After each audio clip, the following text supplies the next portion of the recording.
I stood in my son's garage and watched him drag my mattress across the cold concrete floor. 3 days earlier, Daniel had hugged me and said, "Mom, the guest room is yours for as long as you need it." Now my bed sat between Christmas boxes, a lawnmower, and a humming freezer. Lauren barely looked embarrassed. "Ashley needs the guest room. Besides Cynthia, it's only until Friday." Friday? Daniel still wouldn't meet my eyes. I could have yelled. I could have packed my suitcase and walked out. Instead, I smoothed the blanket over my mattress and asked quietly, "Friday is still good for you?" His face changed instantly. He smiled. "Absolutely, Mom. I wouldn't miss Friday." That was when I understood something. My son might not care where his mother slept, but he cared very much about what he thought he was getting on Friday. Before I tell you what happened next, I want to ask you something. If your own child moved your bed into a garage while expecting something important from you, would you confront them immediately or stay quiet and watch what they did next? Tell me in the comments what you would have done. And while you're there, let me know where you're watching from and what time it is where you are. I always love seeing how far these stories travel. If family stories about love, betrayal, dignity, and second chances mean something to you, please like the video and subscribe. Because what Daniel didn't know that night was that Friday was about to change for both of us. 12 days earlier, I had been standing in a completely different house surrounded by cardboard boxes and 36 years of my life. The house on Willow Creek Drive had never been grand. It was a 2-story brick home in a quiet neighborhood outside Raleigh, North Carolina, with white shutters. Robert repainted every few summers and a maple tree in the front yard that had grown taller than the roof. To anyone else, it was simply a house. To me, it was almost an entire lifetime. Daniel had taken his first steps across the hardwood floor in the living room. I could still picture him wobbling toward Robert with both arms stretched forward, while his father knelt on the carpet laughing and saying, "Come on, buddy. You've got this." There were pencil marks inside the pantry door, showing Daniel's height from kindergarten through high school. Thanksgiving dinners had crowded the dining room. Christmas mornings had filled the staircase with wrapping paper and laughter. Years later, Madison and Ethan had slept on blankets in that same living room, while Robert told them stories that always became more ridiculous each time he repeated them. And then there were the quieter memories. The final 2 years of Robert's life. The medications lined up beside the kitchen sink. The hospital appointments written carefully on our calendar. The nights when I sat beside him in our bedroom and pretended I wasn't afraid. Robert died 4 years before I sold the house. For the first year after his death, I refused to change anything. His brown jacket remained hanging beside the back door. His gardening gloves stayed on the garage shelf. There was even an old coffee mug in the cabinet that I couldn't bring myself to use because it had been his favorite. People told me I needed time. They were right. What they didn't tell me was that grief could make you confuse preserving a home with preserving a person. By the 4th year, I finally understood the difference. The house had become too large for me. There were 4 bedrooms, and I used 1. The upstairs bathroom sometimes went weeks without anyone entering it. The yard that Robert had once maintained lovingly now required a landscaping company twice a month. Every little repair reminded me that I was paying to maintain rooms filled mostly with memories. One Saturday morning, I stood in the dining room holding a box of Robert's old papers and realized something. I wasn't living in the house anymore. I was guarding it. That afternoon, I called a real estate agent. Daniel was surprised when I told him. "You're really selling?" he asked. "I think it's time, but that's our family home." I smiled at that. It was our family home. Now it's a very expensive place for one old woman to dust. "Mom, you're not old. I'm 68, Daniel. That's not old. It's old enough to know I don't need 4 bedrooms." He laughed, but I could hear something complicated underneath it. At the time, I assumed it was sadness. Looking back, I'm no longer certain. The house sold faster than any of us expected. A young couple with 2 little girls made an offer after the first weekend. The wife loved the maple tree. The husband loved Robert's workbench in the garage. When they told me they imagined raising their daughters there, something inside me settled. That house deserved noise again.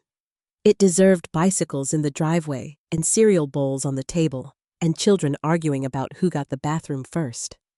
I accepted their offer. The sale price was considerably higher than Robert and I could ever have imagined when we bought the place decades earlier. Daniel knew that much. He called me the evening the contract was signed. "So, what did you get for it?" I laughed softly. "You sound like my accountant. I'm just curious." "I did well.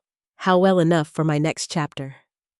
There was a small pause. Then he said, "And you're buying the cottage outright. I haven't decided exactly how I'm structuring everything. You should be careful with taxes. I have Rebecca for that." Rebecca Hayes had handled our legal and financial matters for years. Robert trusted her, and so did I. Daniel knew that. He also knew I had never been careless with money. Robert and I had lived comfortably, but we had never lived extravagantly. We drove cars until they became unreliable. We paid credit cards in full. We saved before we renovated anything. Robert used to joke that I could stretch $1 farther than anyone in North Carolina. Maybe that was because I grew up watching my own mother count grocery money at the kitchen table. Or maybe I simply liked knowing I could sleep at night without owing anyone more than I could repay. Either way, selling the house did not suddenly make me feel rich. It made me feel free. The cottage I chose was in a small 55-plus community about 20 minutes from Daniel's neighborhood. It had 1 level, 2 bedrooms, a little front porch, and a patch of backyard just large enough for roses and tomatoes. The kitchen was smaller than my old one. The dining room could barely fit 6 people, and I loved every inch of it. There were walking paths through the neighborhood and a clubhouse with a book group that met twice a month. The medical center was less than 10 minutes away. Most importantly, I could imagine living there without depending on anyone. My only problem was timing. The buyers of my old house needed to close before my cottage was ready. That left a 12-day gap. 12 days without a home. It didn't worry me. I planned to book an extended stay hotel near the cottage. Keep 1 suitcase with me and put the rest of my belongings in temporary storage. Simple, practical, independent. When I mentioned the plan to Daniel, however, he reacted as though I had told him I intended to sleep at a bus station. A hotel, an extended stay place. For 12 days. Yes, Mom, absolutely not. I laughed. "Daniel, it's fine." "No, you're staying with us. You have a family. I don't want to disrupt anything. You're my mother. I'm aware. And we have a guest room. Lauren may not want company for almost 2 weeks. She'll be fine." I hesitated. Daniel's voice softened. "Mom, you took care of me for 18 years. Let me take care of you for 12 days. Those words reached a place in me I hadn't expected. Since Robert died, Daniel and I had remained close in the way many adult children and parents are close. We called. We saw each other on holidays. I attended Madison's school events and Ethan's soccer games, but life had pulled us in separate directions. Daniel had work. Lauren had her projects. The children had schedules. And I had become increasingly careful not to be the mother who called too often or stayed too long. Part of me missed him. Not the 42-year-old man with meetings and mortgage payments. The boy who once brought me dandelions from the backyard. So when he said he wanted me there, I believed him. "All right," I said. 12 days. That's my mom." Then almost casually he asked, "You'll still have quite a bit left after buying the cottage, right?" I paused. "Why do you ask? No reason. Just making sure you're set. I'm set. Good. There was another little pause. Then Daniel added, and Friday is still the big day. Yes. Perfect. At the time, I thought he meant the closing on my cottage. I thought my son was happy because his mother was beginning a new chapter. I had no idea that Daniel had already begun counting down to Friday for reasons of his own. The first thing I noticed when I arrived at Daniel's house was the vase of yellow tulips on the dresser. They were my favorite. For a moment, I simply stood in the doorway of the guest room, holding the handle of my suitcase, and stared at them. The room had been prepared beautifully. Fresh white sheets were tucked neatly around the mattress. 2 folded towels rested at the foot of the bed. There were bottles of water on the nightstand, a small basket of toiletries in the bathroom, and a pale blue throw blanket arranged over the chair by the window. Lauren had even cleared half the closet for my clothes. You didn't have to do all this, I said. Lauren smiled from the hallway. It's no trouble, Cynthia. Daniel appeared behind her carrying one of my boxes. Your family, Mom. Stop acting like a hotel guest. I laughed. I thought that was exactly what I was. Nope. You're home. That word caught me off guard. Home. I hadn't expected to hear it there. Then I noticed the framed photograph beside the bed. It showed Daniel and me at a county fair when he was about 8 years old. He was holding blue cotton candy and grinning with 2 missing front teeth. I was 34 thinner than I remembered and wearing a ridiculous sun visor Robert used to tease me about. I picked up the frame. Where did you find this? Daniel smiled. In one of the boxes Dad gave me years ago. I looked at him. For a few seconds, I saw the little boy in the photograph instead of the grown man standing beside me. Thank you, I said. He leaned over and kissed my cheek. Stay as long as you need. If I had known where that photograph would be sitting less than 2 weeks later, I might have heard those words differently. But that afternoon, I believed him. Madison came running downstairs as soon as she heard my voice. Grandma. At 14, she had entered that stage where she tried very hard to appear too mature for excitement, but she still wrapped both arms around me. My goodness, I said. You've grown again. You say that every time, because you keep doing it. Ethan followed a few seconds later, carrying a soccer ball under one arm. Grandma, are you really staying 12 days? That's what I've been told.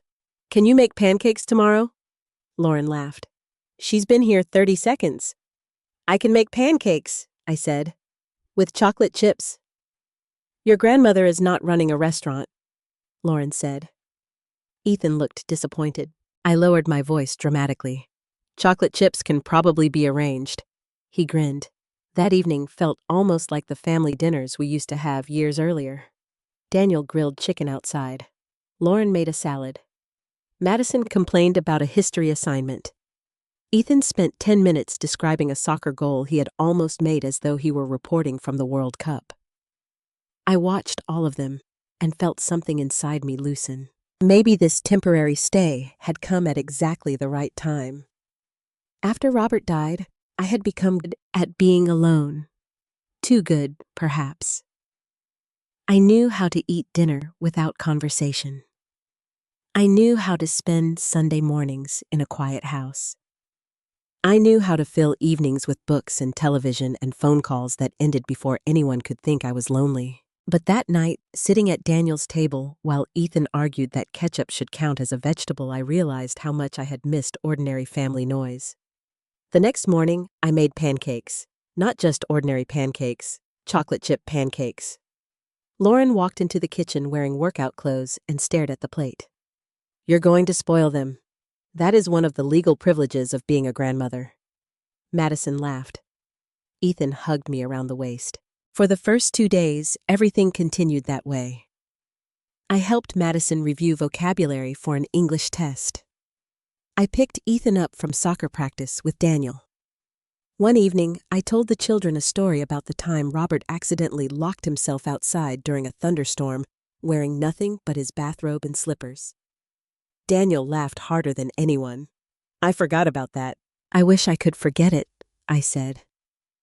Your father blamed me for 10 years because I didn't hear him knocking. He said you were watching Jeopardy. I was watching Jeopardy. That was no excuse for him to forget his keys. For a while, I stopped worrying about Daniel's earlier questions about the house sale.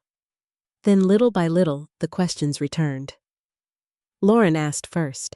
We were drinking coffee at the kitchen island when she said, "So Cynthia did all the money from the house already clear?" I looked up. I believe so. That must feel strange. Having that much cash sitting somewhere. It doesn't sit for long when lawyers and closing companies are involved. She smiled. Of course. Then she asked, "Are you paying cash for the cottage? I haven't decided how I'm structuring everything." Oh. She stirred her coffee. Daniel thought you probably wouldn't need a mortgage. I looked at her. Daniel and I haven't discussed the details. Lauren's spoon stopped moving for half a second. Then she smiled again. He worries about you. I know. At least that was what I wanted to believe. That evening, Daniel asked a similar question. We were loading dishes into the dishwasher after dinner. Rebecca still handling your finances? Rebecca handles whatever needs handling. She's conservative, isn't she? She's responsible. That's what I meant. I closed the dishwasher. Why are you suddenly so interested in Rebecca? I'm not. He opened the refrigerator. I just want to make sure you're not locking everything into investments when you might want flexibility. Flexibility for what? He hesitated. Then he reached for a bottle of water. You know? Life. It was such a vague answer that I almost laughed. Instead, I watched him twist the cap from the bottle. Daniel, I've managed my finances for 40 years. I know, Mom. Then you don't need to worry. He gave me a quick smile. Fair enough. Still, something about the conversation remained with me. The third evening, Daniel opened a bottle of wine with dinner. Lauren had made salmon. Madison was talking about a school dance. Ethan was pushing peas around his plate. Everything seemed normal. Then Daniel lifted his glass. To Mom's new beginning. Everyone raised their glasses or water cups. I smiled. To smaller utility bills. Daniel laughed. And to Friday. His tone changed slightly on that last word. Not much. Just enough. He leaned back and added, once Friday gets here, we can all breathe easier. I looked at him. We can... Lauren's eyes moved sharply toward her husband. It happened so quickly that someone else might not have noticed. I did. Daniel took a sip of wine. I just mean your closing. Once you're settled, everybody can relax. My closing isn't a crisis. No, of course not. Then why do you need to breathe easier? Lauren immediately reached for the serving dish. Cynthia, would you like more salmon? And I looked from her to Daniel. No, thank you. Madison was watching the three of us now. Daniel smiled, but the smile had become slightly stiff. Mom, don't read into everything I say. I wasn't. At least, not yet. The conversation moved on. But later that night, I lay awake in the beautiful guest room, staring at the ceiling. The tulips sat on the dresser. The old photograph rested beside my bed. Everything around me said I was welcome. Still one thought would not leave me. Daniel knew Friday was important. That wasn't strange. What was strange was the way he spoke about it, as though Friday would solve something for him, as though Friday belonged to him too. And for the first time since arriving at my son's house, I wondered if the warm guest room, the flowers, and the old photograph had been prepared only because Daniel missed his mother, or because he was waiting for something from her. The truth was, Daniel had a reason to believe Friday mattered. I had given him one. What he did not know was exactly how much I had been planning to give him. 6 months before I sold the house, Daniel called me on a Sunday evening. There was something unusual in his voice. He had always been the kind of man who answered fine when things were not fine. Robert used to say Daniel would rather carry a refrigerator uphill alone than admit he needed help moving it. That night, however, he sounded tired. "Mom, can I ask you something?" "Of course." I was quiet for a moment. Did Dad ever get in over his head financially? I sat straighter in my chair. "With what bills?" "Credit cards, things like that." "Your father hated debt, I know. But everybody gets squeezed sometimes. What happened?" "Daniel, nothing happened." "Then why are you asking?" Another silence. Finally, he exhaled. "We're just stretched a little thin." That phrase bothered me. A little thin could mean anything. One overdue utility bill, or $50,000 in debt. How thin we're handling it. That wasn't my question. He gave a tired laugh. "You always did hate vague answers. I raised you. I know when you're avoiding one." Eventually, pieces began coming out. Not all at once. Daniel had credit card balances, several of them. He and Lauren had also borrowed against the equity in their house. The kitchen renovation had cost far more than originally planned. Lauren's SUV came with a monthly payment that made me quietly grip the phone tighter. There had been vacations too. A resort in Florida, a week in Mexico, a ski trip the previous winter. Then there were private tutoring sessions for Madison travel soccer expenses, for Ethan restaurant bills, subscription services, home upgrades, and dozens of smaller luxuries that probably felt harmless one at a time. I listened without interrupting. When Daniel finished, he said, "Before you say anything, I know what Dad would say." I looked toward the empty chair across my living room. Yes, I knew exactly what Robert would have said. Robert believed there were only two kinds of purchases, things you could afford and things you could not. He had no patience for pretending. But Robert also loved Daniel deeply. That was the part I kept returning to. "What are you asking me for?" I said. "Nothing." "Daniel, I mean it. I'm not asking you for money." "Then why tell me I don't know?" "I guess I needed someone to know." That softened me. Whatever mistakes he had made, he was still my son. I remembered him at 9 years old, standing beside my bed after breaking a neighbor's window with a baseball. He had been terrified, not because he feared punishment, because he had disappointed us.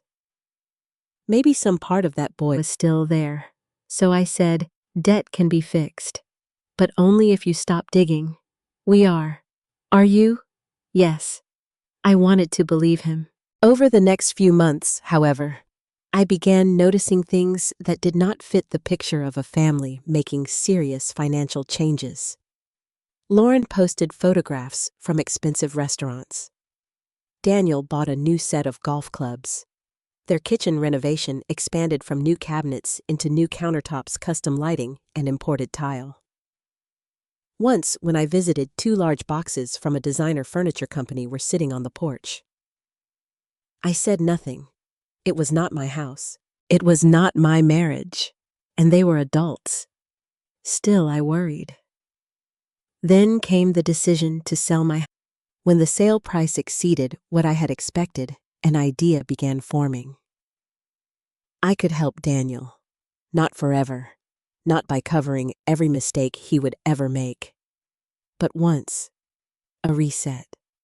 I talked about it with Rebecca. We sat in her office with a yellow legal pad between us. "I want to give Daniel enough to get out from under the worst of it," I told her. "How much are you considering?" I had already done the math. $180,000. Rebecca removed her glasses. "That's substantial." "I know. And you understand that once you give it to him, you don't control what happens next." "I understand. Does Daniel know the number?" "No." "Good." I frowned. "Why good?" Because there's a difference between being grateful for help and building plans around money that isn't yours yet. That sentence stayed with me. At the time, I thought Rebecca was simply being cautious. I did not know how important the words would become. My plan was not to hand Daniel a check and walk away. I wanted Friday to be a serious conversation. Rebecca would help us review the debts. The money would go toward the obligations that mattered most. Credit cards, the home equity balance, anything carrying dangerous interest. I wanted Daniel and Lauren to create a budget. I wanted them to stop living as though their income had no ceiling. And I had another idea I had not yet discussed with them. Madison was only 14, Ethan 10. College would arrive faster than anyone expected. Robert and I had always talked about helping our grandchildren if we were able. I was considering setting aside additional money for their education. Not because Daniel deserved rescuing, because the children should not pay for choices they had not made. I remember sitting at my kitchen table one morning with a cup of coffee and imagining Friday.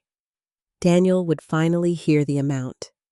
He would probably be shocked, maybe embarrassed. Maybe he would hug me. Maybe he would say, "Mom, this is too much." And I would tell him what I had told him since childhood. A second chance only mattered if you did something different with it. That was what the $180,000 meant to me.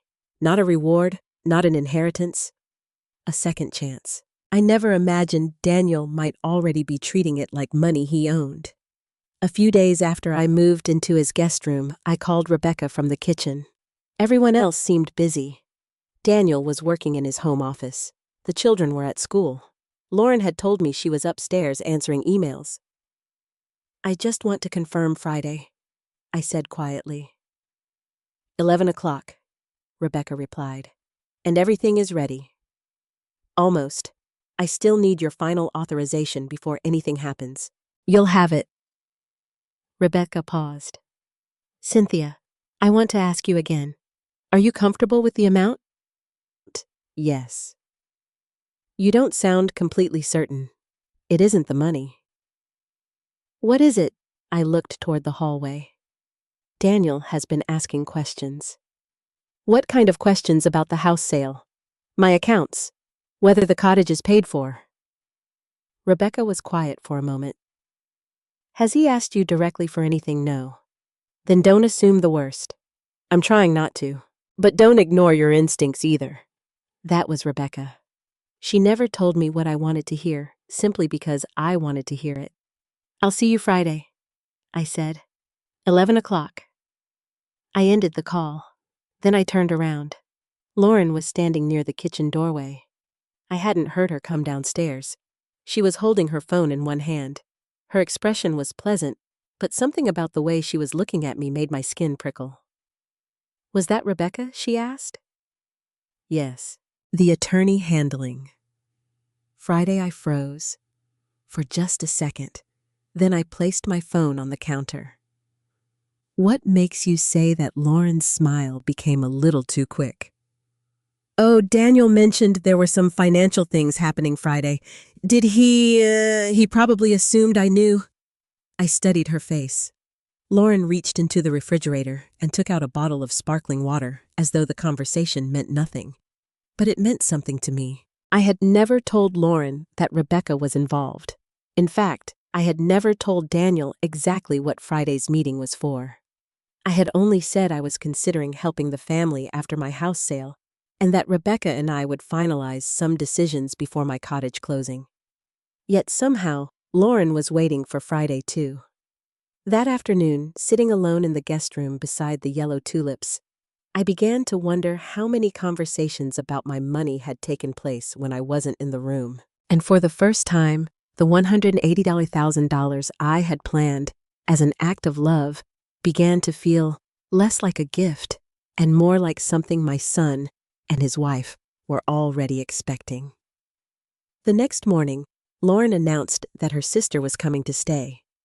She said it while standing at the kitchen island, scrolling through her phone as if she were mentioning a change in the weather. "Ashley's coming tomorrow," she said. I was pouring coffee. Oh, is everything all right? She's fine. She has meetings in Raleigh for a few days, and it makes more sense for her to stay here than pay for a hotel. That makes sense. I didn't think much more about it. Ashley Morgan lived several hours away and worked remotely for a marketing company. I had met her perhaps a dozen times over the years. We weren't close, but we were always polite to each other. Daniel entered the kitchen carrying his laptop. Ashley confirmed. Lauren nodded. Tomorrow afternoon. Okay. There was something in the way they looked at each other that made me pause. Not alarm, just an unspoken exchange. I took my coffee toward the breakfast table. Then Lauren said, Cynthia, there's one thing we need to figure out. I turned. What's that? Ashley needs somewhere private to work. I waited. Lauren continued. She has video meetings throughout the day. All right. There was another pause. Long enough for me to understand before she actually said it. We thought it would be best if she used the guest room. My hand tightened around the coffee mug. The guest room. Yes. The room I'm staying in. Lauren gave me the kind of smile people use when they believe smiling can make an uncomfortable request reasonable. It's only for a few days. I looked at Daniel. He suddenly became very interested in his laptop. Where would I sleep? Daniel finally looked up. We're working that out. Working it out, there are options. I glanced toward the living room. The sofa. Lauren shook her head immediately. Ethan gets up early, and his kids use the living room before school. You'd never sleep properly. That's true. We thought somewhere quieter would be better. I waited again. Daniel closed his laptop. Mom, don't make this bigger than it is. I haven't made it anything yet. I asked where I'm supposed to sleep. He rubbed the back of his neck. The garage. For a second, I honestly thought I had misunderstood him. The garage. It's finished. I stared at my son. Daniel spoke quickly. It's not like an unfinished garage, Mom. The walls are insulated. There's a vent from the heating system. We can put a lamp out there. Lauren added. And it's clean. That almost made me laugh. Instead, I set my coffee down. You want me to sleep in your garage so Ashley can have my room? She has to work, Lauren said. And I have to sleep, Daniel sighed. It's 4 nights, Mom. 4 nights. The way he said it made 4 nights sound like 4 minutes. I looked at him for several seconds. There were plenty of questions I could have asked. Why couldn't Ashley stay in a hotel? Why couldn't she work from Daniel's office? Why couldn't they put a desk in another room? Why had nobody asked me before apparently making the decision? But something in Daniel's face stopped me. Not guilt, impatience. I wanted this conversation over. All right, I said. His eyebrows rose slightly. All right, if that's what you've decided. Lauren visibly relaxed. We'll make it comfortable. I picked up my coffee. I'm sure you will. An hour later, I heard footsteps upstairs. When I walked into the hallway, Daniel was carrying my suitcase down the stairs. He had already packed some of my clothes inside. I stared at him. You packed for me just the things hanging in the closet. I could have done that myself. I was trying to help. Behind him, Lauren carried the small toiletry bag I had left in the guest bathroom. The yellow tulips were still sitting on the dresser. For some reason, seeing them there hurt more than I expected. Those flowers had made me feel welcomed. Now they looked like decorations in someone else's room. I'll take the photograph, I said. Daniel followed my eyes to the framed picture on the nightstand. Sure. I picked it up myself. Then I watched my son carry my belongings downstairs. The mattress came next. Daniel and Lauren apparently didn't want me sleeping on an air mattress, so Daniel decided to move the mattress from the guest bed into the garage. He dragged it through the hallway with Ethan watching from the stairs. Why is Grandma's bed going outside? Ethan asked. Daniel stopped. It's not going outside. It's going to the garage. Grandma's just changing rooms for a few days. Ethan frowned. Why? Because Aunt Ashley is coming. But Grandma was here first. The silence that followed was sharper than anything I could have said. Lauren appeared behind him. Ethan, go finish your homework. He looked at me. I smiled. It's okay, sweetheart. I hated myself a little for saying that, because it wasn't okay. But I didn't want a 10-year-old boy carrying an adult conflict he didn't understand. The garage was cleaner than most garages. Lauren had made sure of that. But it was still a garage. One wall held gardening tools. Storage shelves were filled with plastic containers labeled Christmas, Halloween taxes, and kids' clothes. Daniel's lawnmower sat near the side door. A large freezer hummed continuously against the wall. The floor was cold concrete painted gray. They placed my mattress on a basic metal frame that Daniel retrieved from storage. There was a small lamp on a folding table. Lauren brought down clean sheets. She even added a pillow from the guest room. There, she said. See, it's really not bad. I looked at her. She genuinely seemed to expect me to agree. There's a heating vent right there, she continued. And obviously you can come inside whenever you need the bathroom. Obviously, you'll barely notice the difference. I looked toward the interior door, then toward the garage door, then back at the woman who had just told a 68-year-old widow that she would barely notice the difference between a bedroom and a place built for automobiles. Daniel stood with his hands in his pockets. Friday, you'll be in your new place anyway.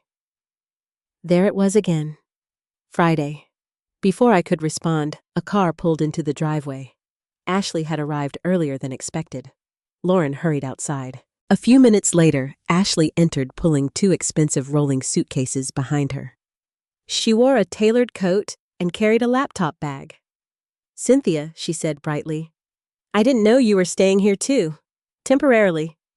Lauren immediately took one of her bags. Your room is ready. Your room. Not the guest room. Not Cynthia's room. Your room. Ashley glanced at the mattress behind me. Are you sleeping out here? Apparently no one had warned her. For a few nights. Oh, for a brief moment embarrassment crossed her face. I waited for her to say something. Maybe I can get a hotel. Maybe that's ridiculous. Maybe even... Are you sure? Instead, Ashley glanced at Lauren. Lauren said Mom's closing on her place Friday. It's fine. Ashley nodded. Okay.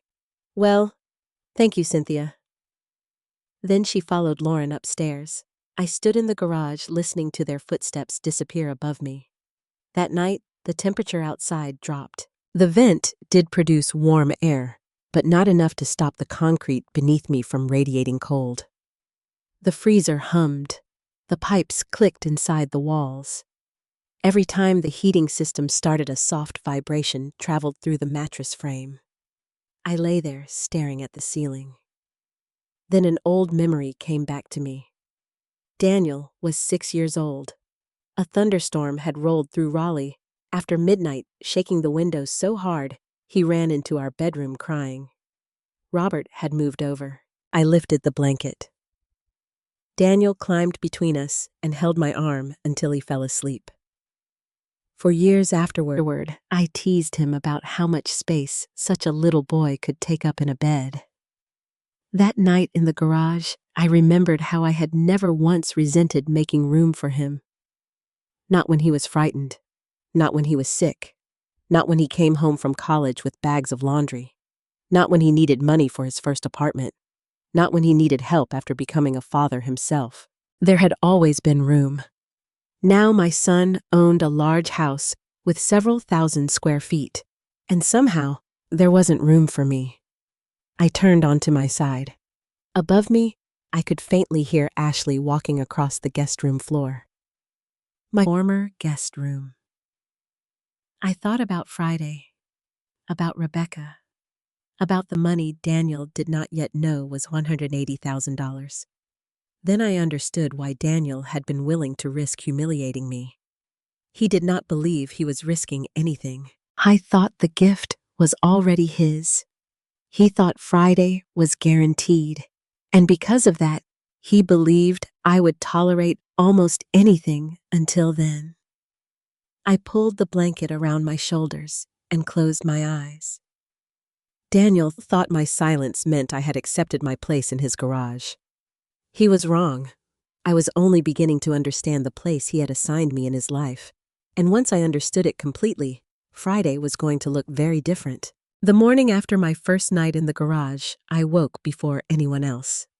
For a few seconds, I forgot where I was. Then, the freezer compressor clicked on beside me. The low mechanical hum filled the room, and I saw the plastic storage boxes stacked along the wall. Christmas, Halloween, taxes, kids' clothes, and Cynthia Taylor, apparently. I sat on the edge of the mattress and rubbed my hands together. The air wasn't freezing, but it had a damp chill that seemed to rise straight through the concrete floor. My back ached from the unfamiliar bed frame. I hadn't slept more than 3 hours at a time. Still, when I went inside, I didn't complain. That surprised Daniel. I could see it immediately. He was standing at the kitchen counter making coffee when I walked in. "Morning, Mom." "Good morning." He studied my face. "How'd you sleep enough?" "That's good." It wasn't an answer to his question, but he accepted it eagerly. Lauren entered a few minutes later, wearing a robe and slippers. "Was it warm enough out there I survived?" She laughed as though I had made a joke. I told Daniel it would be fine. There was that word again. Fine. People often use that word when they want permission not to look any closer. Lauren poured herself coffee. "Ashley has calls most of the day, so she'll probably stay upstairs. I'll keep out of her way." "You don't have to do that." I nearly smiled. I had already been removed from my bedroom so Ashley could work in peace. Apparently, I was now being reassured that I didn't need to disappear completely. Daniel looked relieved by my calmness. That interested me. He had expected resistance, maybe tears, maybe anger. Instead, I buttered a piece of toast and asked Ethan what time his soccer practice started. By the time breakfast ended, both Daniel and Lauren seemed convinced the problem had passed. That was when something changed. Not in them. In me. For most of my life, I had believed that when someone hurt you, you had two choices: speak immediately or swallow it. But sitting at that kitchen table, I realized there was a third choice. Watch. So I watched. I watched Daniel check his phone 3 times during breakfast. Each time a notification appeared, his jaw tightened. Once he turned the screen face down so quickly that his coffee nearly spilled. Around 10 that morning, the house phone rang. Lauren answered. "Hello?" She listened for a moment, then her expression changed. "No, he's not available." Another pause. "I understand." She lowered her voice. "He'll call you." When she hung up, she stood completely still for several seconds. "Everything okay?" I asked. She turned toward me too quickly. "Of course." I nodded. No questions. No accusations. That afternoon, a delivery driver left 2 large packages on the porch. I happened to be in the living room when Lauren brought them inside. One box carried the name of a high-end home furnishing company I recognized. "You redecorating again?" I asked lightly. Lauren glanced at the label. "Oh, these were ordered months ago." "I see. They were on back order. I'm sure they'll be lovely." That was all. But a thought occurred to me.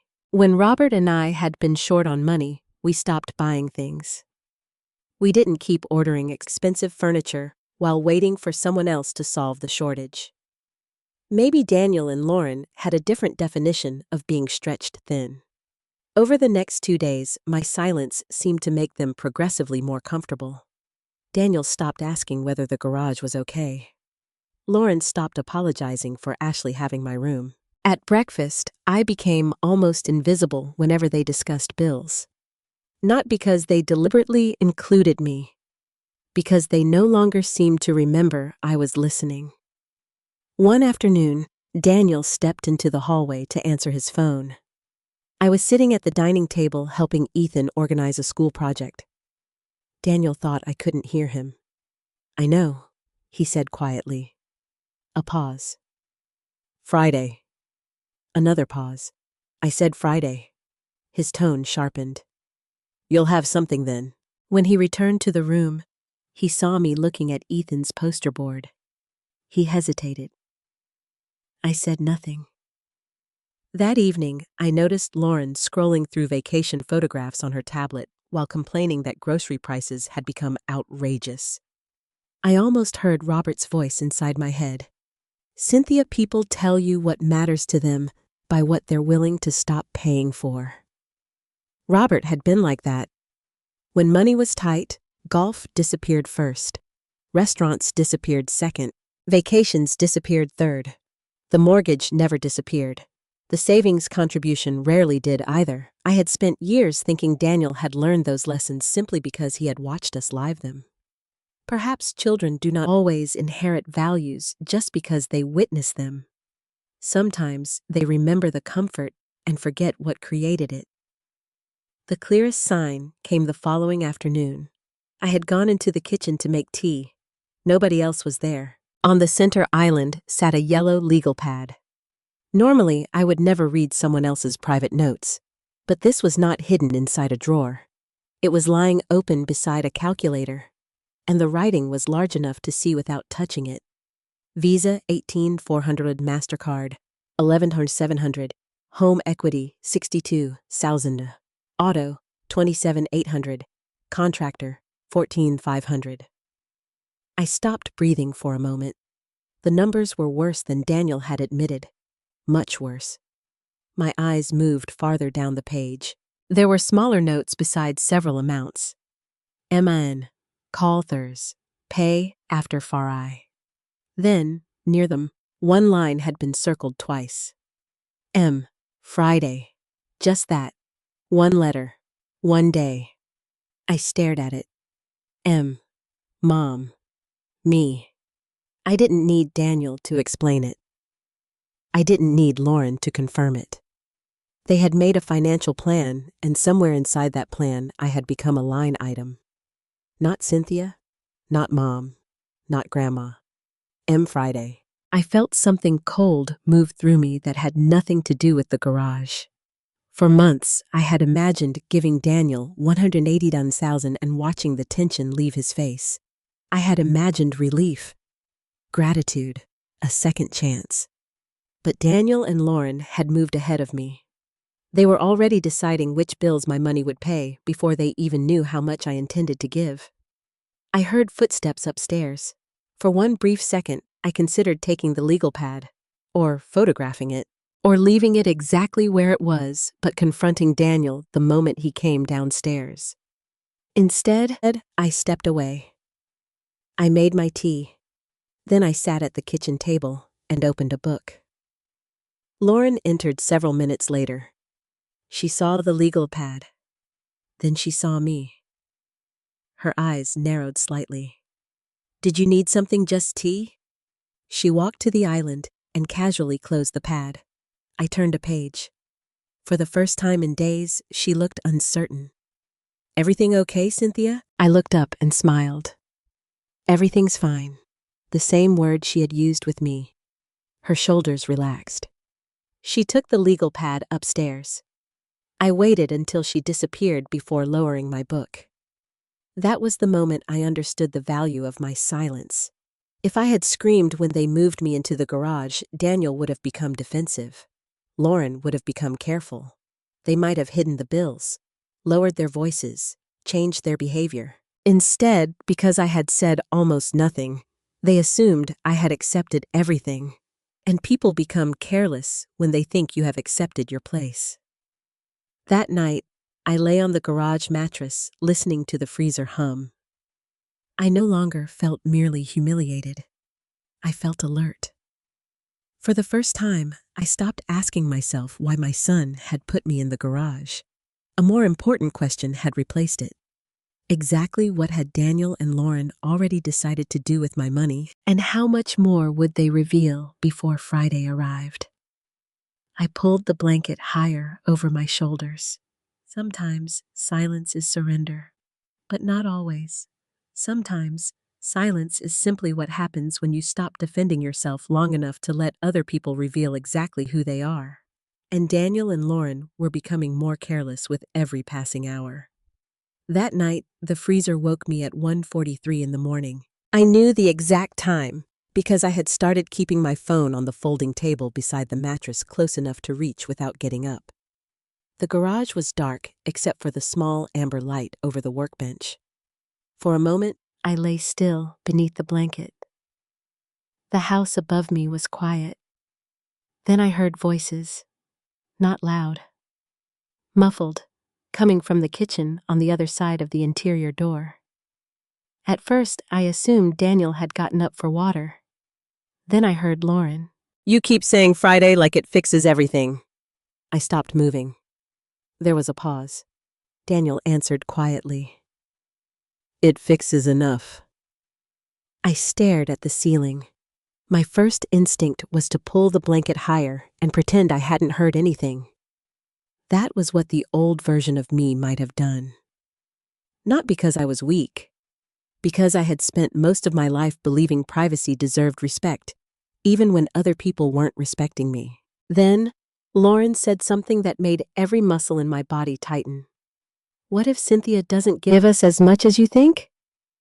I sat up. Slowly, carefully. The garage door into the house was closed, but the walls were not thick. At night, when everything else was silent, voices carried. Daniel answered, "She'll help. You don't know how much." "No, but she sold that house for a lot more than she paid for the cottage." Lauren lowered her voice, but I could still make out the words. "That doesn't mean it's ours." For one brief second, I felt almost grateful to her. Then Daniel said, "I didn't say it was ours. You've already told the contractor we'll settle his balance after Friday. I told him I'd have money moving. And the cards will handle the highest interest ones first. What about the home equity? We'll make a payment." There was a scraping sound, probably a chair moving across the kitchen floor. I got out of bed. I didn't open the door. I simply stood near it, listening. Lauren sighed. "This is exactly why I told you we needed a number. I'm not asking my mother how much money she plans to give me. You've asked her everything except the number. That's different." "How?" "Because I'm not going to stand there and say, 'Mom, how big is my check?'" Lauren gave a short, humorless laugh. "You don't have to. She already knows we need help." My chest tightened. Need help. That was how I had described it too. For months, I had told myself Daniel needed help. But standing in that dark garage, I began wondering whether need had quietly become expectation. Lauren continued, "And if she puts too much into that cottage, what then?" Daniel didn't answer immediately. "What do you mean?" "You know exactly what I mean. That place is unnecessary." My hand tightened around the edge of the doorframe. My cottage. The little home I had chosen because I could manage it independently. The porch where I imagined drinking coffee. The 2 bedrooms. The garden. Unnecessary. Daniel said, "She wants it. She thinks she wants it." I felt something cold settle in my stomach. Lauren kept going. "She's 68, Daniel. She's going to be alone over there. What happens when she needs help? Who gets called?" "That's not the issue right now. It should be." "No. The issue right now is getting through Friday." There it was again. Friday. Every conversation somehow returned to Friday. Lauren lowered her voice. "What if she closes on the cottage and then changes her mind about helping us?" "She won't. You sound very sure, because I know my mother." I almost opened the door then. Almost. Not because I wanted to confront him, because I wanted to see his face when he said it. I know my mother. Did Daniel know the woman standing barefoot in his garage, listening while he planned around money she hadn't given him? Or did he only know the mother who had always stepped forward when he needed something? Lauren spoke again. Fine. Let's say she gives us enough to stabilize everything. Then what? What do you mean, then what? Then she goes off to her little cottage, and we're right back here doing everything ourselves. I frowned. Doing everything themselves? I couldn't understand what she meant. Then, Lauren explained. Ethan needs someone 3 afternoons a week. Madison has activities constantly. I'm trying to keep my client's schedule. You're traveling again next month. Your mom is retired. My breathing slowed. She can help, Daniel said. With the kids? Why not? Because she'll be 20 minutes away. That's 20 minutes, Lauren. Not another state. It would be easier if she stayed here. Silence. A long one. Then Daniel said, I've thought about that. My heart began beating harder. Lauren seemed surprised. About what? Maybe after Friday we talked to her. About moving in, not exactly. Then what exactly? Daniel exhaled. She doesn't need that cottage immediately. I closed my eyes. He continued. We could tell her to hold off. Or if she closes, she could still spend most of her time here. Lauren sounded skeptical. And where exactly would she stay? The guest room. Ashley uses that when she's here. Ashley isn't here all the time. And I work from home. The kids have friends over. Cynthia would be here constantly. There was irritation in Lauren's voice now. Not concern. Not compassion. I was an inconvenience being discussed like furniture. Daniel lowered his voice. It wouldn't have to be permanent. How long, I don't know. And what happens when it becomes permanent? She could help with groceries. I almost laughed, not because it was funny, because the absurdity finally became too large to absorb quietly. Groceries. My money could help erase their debt. My time could help raise their children. My presence could help cover household expenses. Apparently, every part of me had a purpose, except Cynthia herself. Lauren said, I'm not living with your mother indefinitely. I didn't say indefinitely. You know how these things happen. First, she's here 3 days, then 5. Then suddenly, she's here all the time. Daniel sounded tired. We'll figure something out. Like what? Another silence. Then my son said the sentence I would remember long after every dollar amount faded from memory. She doesn't need much space. I stopped breathing. For several seconds, I heard nothing except the faint hum of the freezer behind me. She doesn't need much space. I slowly turned around. The little metal bed frame stood between the Christmas boxes and the gardening tools. My coat hung from a hook beside Daniel's rake. My suitcase rested beneath a shelf filled with old paint cans. A lamp sat on a folding table because there was no nightstand. Suddenly, the garage didn't feel like an inconvenience they had created for 4 nights. It felt like an answer. This was the amount of space they believed I required. Enough room for a mattress. Enough warmth to avoid openly calling it cruel. Enough access to the house that they could still describe themselves as generous. But my bank account, that required considerably more room in their plans. I returned to the mattress and sat down. The conversation continued, but I barely heard it. Lauren mentioned bills again. Daniel said something about keeping me comfortable. Then the kitchen chairs moved. Their voices disappeared upstairs. I remained awake. I remembered the guest room upstairs, the flowers, the photograph, Daniel saying, "You're home." I had believed those gestures meant he wanted me near him. Now I wondered whether the welcome had always come with arithmetic attached. The cruelest part was that I still loved him. If Daniel had been a stranger, the answer would have been simple: walk away. But he wasn't a stranger. He was the baby Robert placed in my arms 42 years earlier.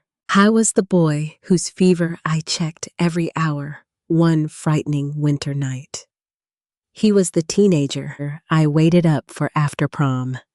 He was the young man Robert hugged on his college graduation day. Love does not disappear the moment someone disappoints you. Sometimes that makes betrayal harder, not easier. I looked at my phone. 2:27 a.m. Friday was getting closer. Until that night, I had been worried Daniel and Lauren expected financial help. Now I knew the truth was larger.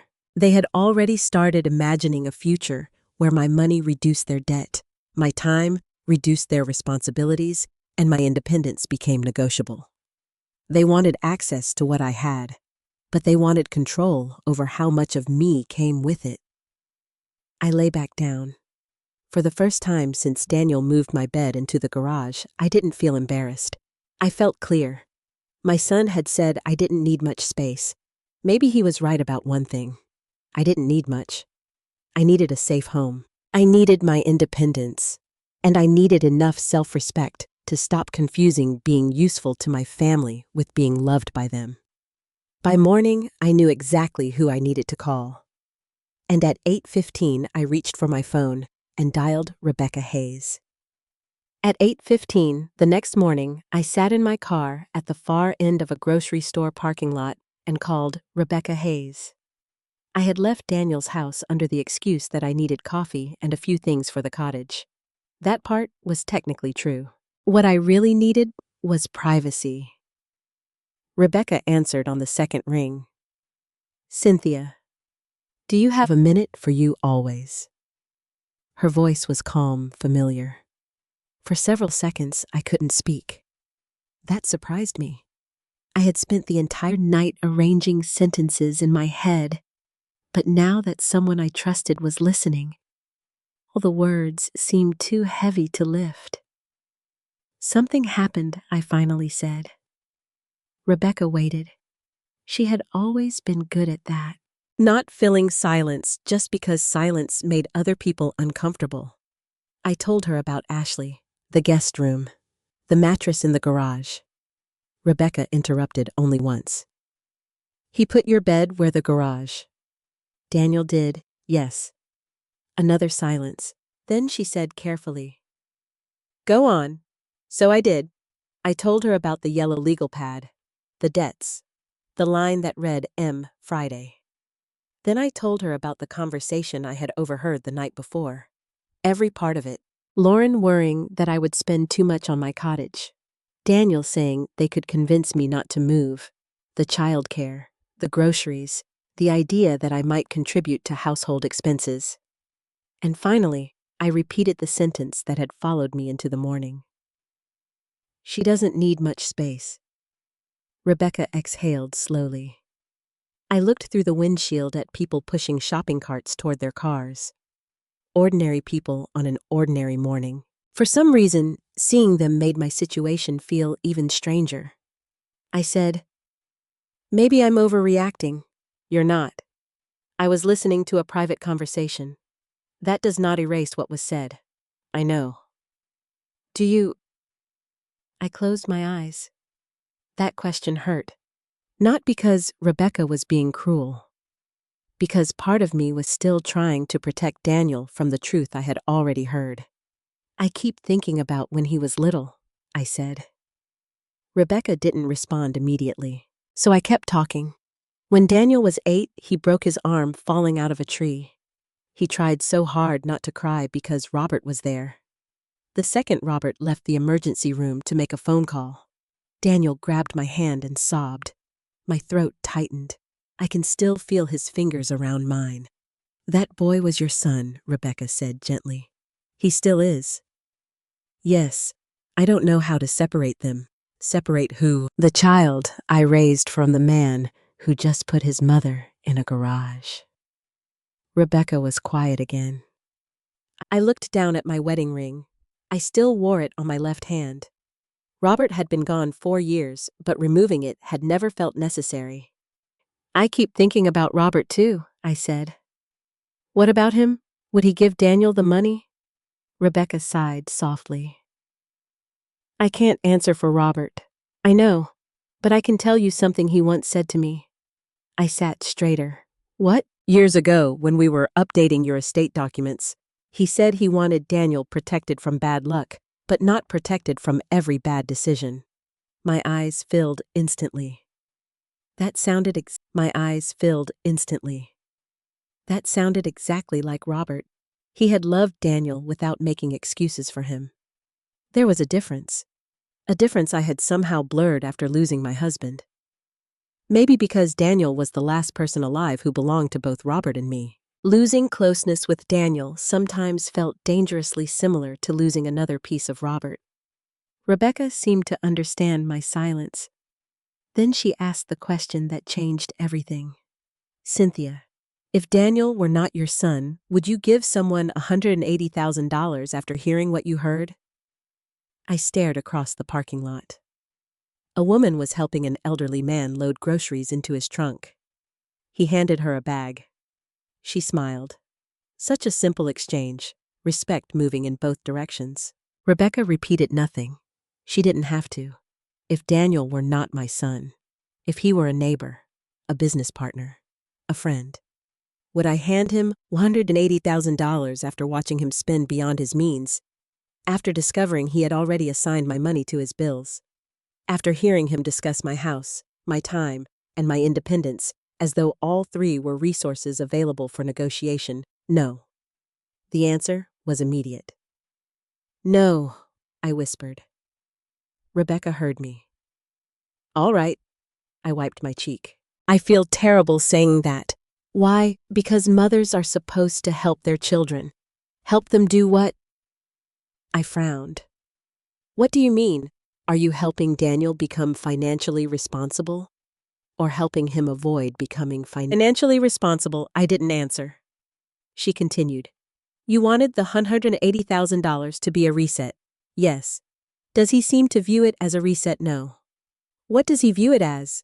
I remembered the legal pad. Pay after FRI. Friday. A rescue. And what happens after rescues become expected? I knew the answer to that too. They stopped feeling like gifts. They became obligations. I leaned back against the seat. For months, I had believed giving Daniel that money was an act of love. Now I was beginning to understand that giving it under these circumstances might actually reward everything I wanted him to change. The overspending, the entitlement, the avoidance, and perhaps worst of all, the belief that my role as his mother meant my resources remained available to him indefinitely. I want to change the plan, I said. Rebecca's voice remained steady. In what way Daniel gets nothing on Friday? There was no triumph when I said it, no satisfaction, just grief. The kind that comes when a decision is right but still hurts. All right, Rebecca said. I want the transfer canceled. It hasn't happened yet, so that's simple. And the cottage? Your closing remains unchanged, unless you tell me otherwise. I'm closing. That answer came quickly, maybe too quickly for someone who had supposedly been uncertain. But I wasn't uncertain anymore. My cottage was no longer just a smaller house. It had become a boundary, a place where nobody could tell me how much space I needed. Rebecca said, What do you want to do with the funds you had allocated for Daniel? I don't know yet. That's fine. I still want to help Madison and Ethan. Then we can discuss protected education accounts. Daniel couldn't take money from them, not if we structure them properly. I nodded, even though she couldn't see me. That's what I want. Cynthia, we don't have to make every decision this morning. I know. Are you going to tell Daniel today? I looked toward the road leading back to his neighborhood. For a moment, I imagined walking into the kitchen and putting everything on the table. The garage, the legal pad, the conversation, the money, all of it. Then I remembered Daniel's face when he thought I had accepted the garage without complaint. I remembered how careless he and Lauren had become. And another thought came to me. What if he apologized without knowing the money was gone? What if before Friday, Daniel looked at that mattress in the garage and realized on his own what he had done. I wanted to know. Maybe some part of me still hoped the son I remembered would appear before the money forced him to. Not yet, I said. Rebecca was quiet. Then why? Because I want to see what he does when he still believes Friday belongs to him. Rebecca didn't argue. All right, I'm not trying to punish him. I know. I need you to understand that. I do. I'm not planning revenge. No, Cynthia. Her voice softened. You're changing your mind about a gift that hasn't been given. Those are not the same thing. That sentence steadied me. A gift, not a debt, not an obligation, not something Daniel owned because he expected it. I took a slow breath. Can I come by later? Of course. We'll change everything. Everything you want changed. I looked down at my hands. They were no longer shaking. Thank you, Rebecca. Cynthia. Yes. You are allowed to protect yourself from someone you love. I closed my eyes. For years, I might have believed those two things contradicted each other. Love, protection. That morning, I finally understood they could exist in the same sentence. I ended the call at 8:47. 32 minutes. That was all it took to undo the financial decision I had spent months planning. The $180,000 Daniel believed was waiting for him on Friday was no longer coming. He didn't know it yet. Lauren didn't know it. They were probably sitting at the kitchen table discussing bills, contractors, and everything. My money was supposed to fix. I started the car. Before driving away, I looked at myself in the rearview mirror. My eyes were tired. My face looked older than it had a week earlier. But there was something else there too. Clarity. For the first time since entering Daniel's home, I was no longer wondering whether I had the right to be hurt. I was deciding what I was going to do about it. Friday had changed. And my son still had no idea. Rebecca's office was on the third floor of a quiet brick building near downtown Raleigh. I had been there dozens of times over the years. Robert and I had signed wills there. We had updated retirement documents there. After he died, I sat in the same conference room while Rebecca patiently explained paperwork I could barely understand through grief. That morning, however, the office felt different. I wasn't there because someone had died. I was there because something inside a relationship had. At least the version of that relationship I had believed in. Rebecca met me at the reception desk. You okay? I will be. She studied me for a moment, then nodded. Come on. We sat across from each other in her conference room. A folder with my name rested on the table. Cynthia Taylor. For some reason, seeing my full name printed there mattered. Not Mom, not Grandma, not M. Friday. Cynthia Taylor. A woman with a name, a life, and decisions that belonged to her. Rebecca opened the folder. Before we change anything, I want you to understand something. All right. You do not have to decide where every dollar goes today. I know. And you don't have to give Daniel anything simply because you once planned to. I know that too. Do you? I gave her a tired smile. You're going to keep asking me that until I sound convincing, aren't you? Probably. That made me laugh for the first time that morning. Then she turned the first document toward me. This is the original transfer authorization. I looked down. $180,000. There it was in black and white, a number large enough to change someone's life. For months, I had imagined what that money could do for Daniel.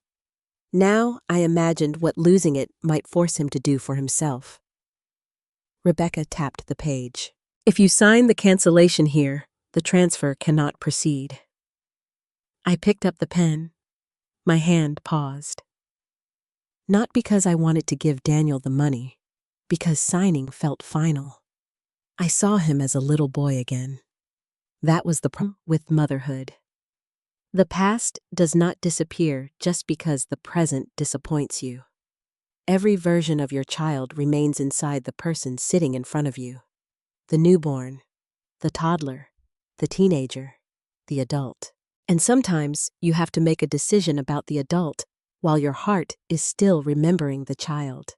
I signed. Rebecca took the document and placed it to one side. All right, that was it.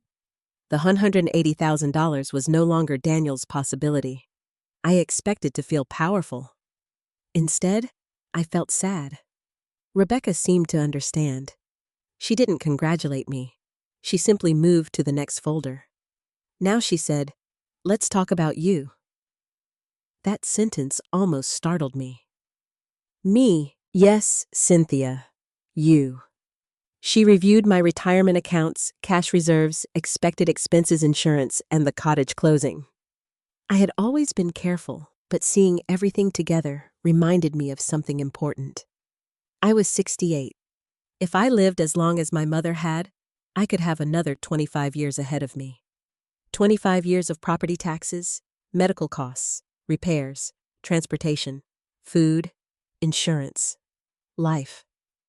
Giving away $180,000 was not a small maternal gesture. It was a major financial decision, and I had been prepared to make it because I trusted Daniel. Rebecca pointed at a line on the page. My recommendation is that the majority of the amount you intended for Daniel remain under your control. I agree. You need an emergency reserve beyond what you currently have. Fine. And I would like to keep enough liquid that if the cottage needs major work in 10 years, you don't have to depend on anyone. That phrase landed harder than she probably intended. Depend on anyone. Daniel's kitchen conversation came back to me. She doesn't need that cottage immediately. She can stay here. She can help. She doesn't need much space. No dependence, I said. Rebecca looked at me. Within reason. No. I mean it. I want my finances structured so I'm not forced to ask Daniel for help unless there is truly no other option that we can work toward. I nodded. Good. Next came the cottage. Rebecca handed me the final closing summary. Nothing about Friday's purchase needs to change. I looked at the address printed at the top. My new home, my porch, my small garden. For days, Daniel and Lauren had spoken as though buying it were an optional indulgence. Sitting there, I realized how wrong they were. The cottage was not an extravagance. It was freedom. I'm closing Friday, I said.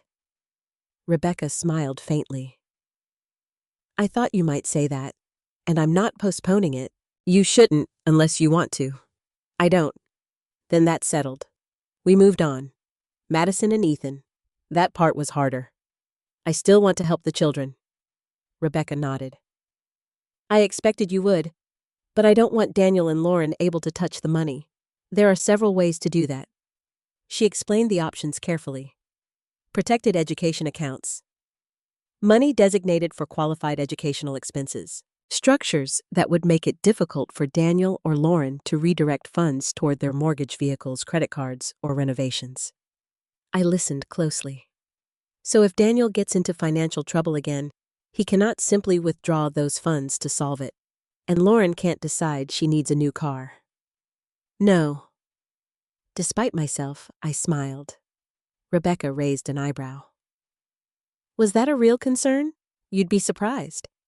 I'm a lawyer. Almost nothing surprises me anymore. We decided to allocate part of the money I had originally intended for Daniel toward Madison and Ethan's future education. Not all of it. Enough to make a meaningful difference. The rest would remain mine. For the first time, the decision felt completely right. I wasn't taking something away from Daniel's children. I was protecting them from having their future tied to their parents' financial habits. Rebecca began preparing the documents. While she worked, I stared out the window at traffic moving below. Do you think I'm punishing him? I asked. She stopped typing. I don't know. What would punishment look like to you, wanting him to suffer? Do you want that no? The answer came immediately. I didn't want Daniel humiliated. I didn't want him to lose his house. I didn't want his marriage damaged. I didn't want Madison and Ethan frightened. I wanted him to stop expecting me to rescue him. I want him to deal with what he created, I said. Rebecca nodded. That's consequences, Cynthia. Not revenge. I looked down at my hands. Robert would have understood that distinction. I think so. That comforted me more than I expected.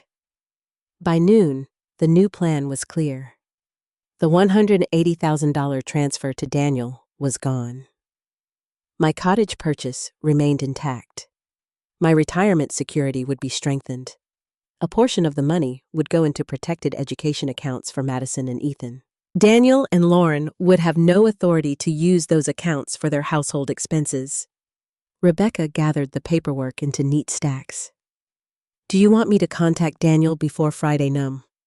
Are you sure, yes? She leaned back in her chair. You want to give him another chance? It wasn't a question. I nodded. One chance to do what to remember I'm his mother before he finds out I'm not his bank. Rebecca's expression softened. Cynthia, I know what I heard. I know what they planned. I'm not changing the financial decision. Then what are you hoping for? I thought about it. An apology. A knock on the garage door. Daniel saying, Mom, this is wrong. Maybe him telling Ashley they would find another arrangement. Anything that showed he had looked at his mother sleeping among storage boxes and felt ashamed without money being involved. I want to know if he can recognize what he did before there's a consequence attached to it. Rebecca was silent. Then she said, That's fair. On the drive back to Daniel's house, I felt strangely calm. Friday was still coming. The difference was that I was no longer afraid of it. Daniel believed Friday would solve his problems. Lauren believed Friday would unlock money. But Friday had already changed in a quiet conference room without either of them knowing. When I pulled into their driveway, Daniel was outside checking his phone. He looked up and smiled. Everything good with the cottage paperwork? Everything is exactly where it needs to be. He nodded, satisfied. Great. Then he glanced towards the house. Friday's going to be a big day. I looked at my son. He had no idea how true that was. Yes, I said. It certainly is. And I walked past him toward the garage, wondering whether Daniel would use the time he had left to remember who I was. By Wednesday morning, Daniel and Lauren had stopped talking about Friday as if it were a possibility. They talked about it as if the money had already arrived. I noticed the change over breakfast. Daniel sat at the kitchen island with his laptop open, scrolling through a spreadsheet while Ethan ate cereal beside him. Lauren stood near the refrigerator, making a list on her phone. Once we pay down the visa, Daniel said we should hit the home equity line next. Lauren looked over his shoulder. What about the contractor? He can wait a few more days. He already waited. He'll get paid. Lauren sighed. And my car. Daniel looked up. What about it? You know exactly what I mean. I poured coffee and said nothing. Lauren glanced at me, then lowered her voice. The lease is up soon. Daniel rubbed his forehead. Let's get through the debt first. I'm not asking for something ridiculous. No one said you were. You said we would look at replacing it after Friday.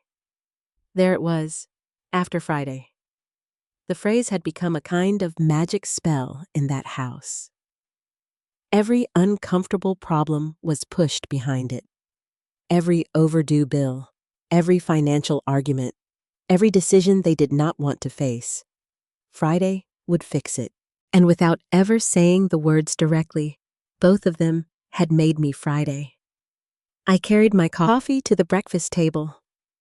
Madison was already there, staring at her phone. Big test today? I asked. She nodded. Biology. You studied for 3 hours.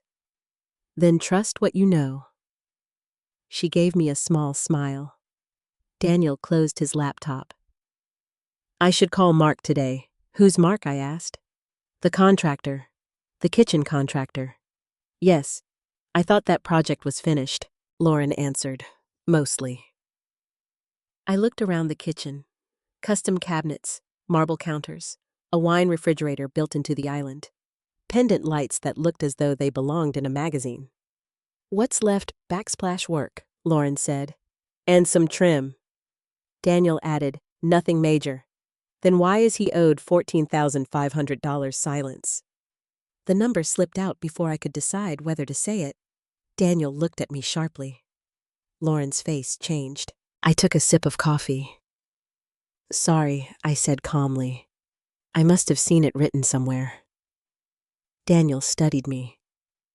For a moment, I wondered whether I had ended my advantage. Then Lauren forced a laugh. There are papers everywhere lately. Daniel relaxed slightly. Yeah, it's been a mess, I imagine. He looked back at his laptop. That was how confident they had become. A warning passed directly in front of them, and they still didn't recognize it. Later that morning, I was folding laundry at the dining table when Daniel entered carrying his phone. He seemed almost cheerful. Good news. Oh, Mark can start again Monday. I stopped folding one of Ethan's shirts. I thought you just said you still owed him money. We're working it out. Does he know that? Daniel smiled. He knows Friday is coming. The ease with which he said it shocked me. Not because he was counting on my money. I already knew that. Because he had apparently promised my money to someone else without knowing whether it was coming. I folded the shirt carefully. Daniel, what happens if Friday doesn't go the way you expect? He looked at me as if the question were strange. What do you mean? Exactly what I said. He laughed. Mom, you already told me you wanted to help us. I said I wanted to help my family. He smiled. Right. He heard the sentence. He didn't hear the distinction. I watched him leave the room. Help my family. That could mean many things. Helping Daniel avoid consequences was one. Protecting Madison and Ethan was another. Protecting myself was also allowed to count. That realization was still new to me. For decades, whenever I said family, I had automatically placed myself last inside the word. Robert first, Daniel second, then grandchildren, then whoever else needed something. Cynthia was somewhere near the bottom, usually after grocery shopping and before replacing worn-out shoes. But Robert had never asked me to live that way. In fact, he often told me the opposite. You can't keep pouring from an empty pitcher, he used to say. I had always rolled my eyes at that expression. Now I wished he were there to say it again. That afternoon, Lauren sat beside me in the living room while scrolling through vehicle listings. She tilted the screen toward me. What do you think of this one? It was a large luxury SUV. Beautiful. Expensive. I think it has 4 wheels. Lauren laughed. Cynthia, what I'm asking whether you like it. It's nice. I love the interior. She scrolled through photographs. They're offering a good financing rate. Are you buying it? Not yet. That last word mattered. Not yet. She continued browsing. I'm just looking ahead. To after Friday. Her finger froze on the screen. Then she smiled. Well, hopefully, things will be less stressful by then. I looked at her. Hopefully. She returned to the listings. I wondered whether Lauren had any idea that the money she was mentally spending no longer existed for her.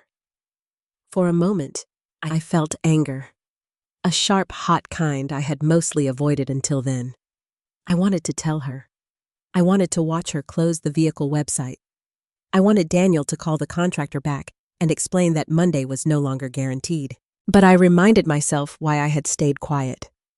Not revenge, clarity. I wanted to see whether either of them would recognize what they had done without knowing that there was a financial cost attached. That evening, Ashley joined us for dinner. She had spent most of the day in the guest room on conference calls. My guest room. Lauren made pasta and opened wine. The conversation was ordinary until Ashley asked when I was moving into my cottage. Friday, I said. Oh, good. Then you're almost through garage life. She laughed lightly. Nobody else did. Except she smiled and said, Cynthia has been a great sport. A great sport. As though sleeping beside a lawnmower were an amusing family inconvenience. Daniel drank his wine. I looked at him. He avoided my eyes. That told me he knew. Maybe not enough to change anything, but enough to feel embarrassed. Then Lauren said, Who knows, maybe Cynthia will end up missing us and become our live-in grandma. Ashley laughed. Free babysitting. I looked toward Madison. Her fork stopped halfway to her mouth. Ethan smiled because he didn't understand the joke. Daniel gave a weak laugh. I said nothing. Lauren continued. I'm kidding, obviously. But she wasn't. I had heard the conversation. Madison looked at me. There was something in her expression I couldn't quite identify. Embarrassment. Concern. Maybe both. I changed the subject. How did the biology test go? Madison blinked. Good, I think. See, 3 hours paid off. Dinner continued, but she became very quiet. Later, after everyone had gone upstairs, I returned to the garage. The temperature had dropped again.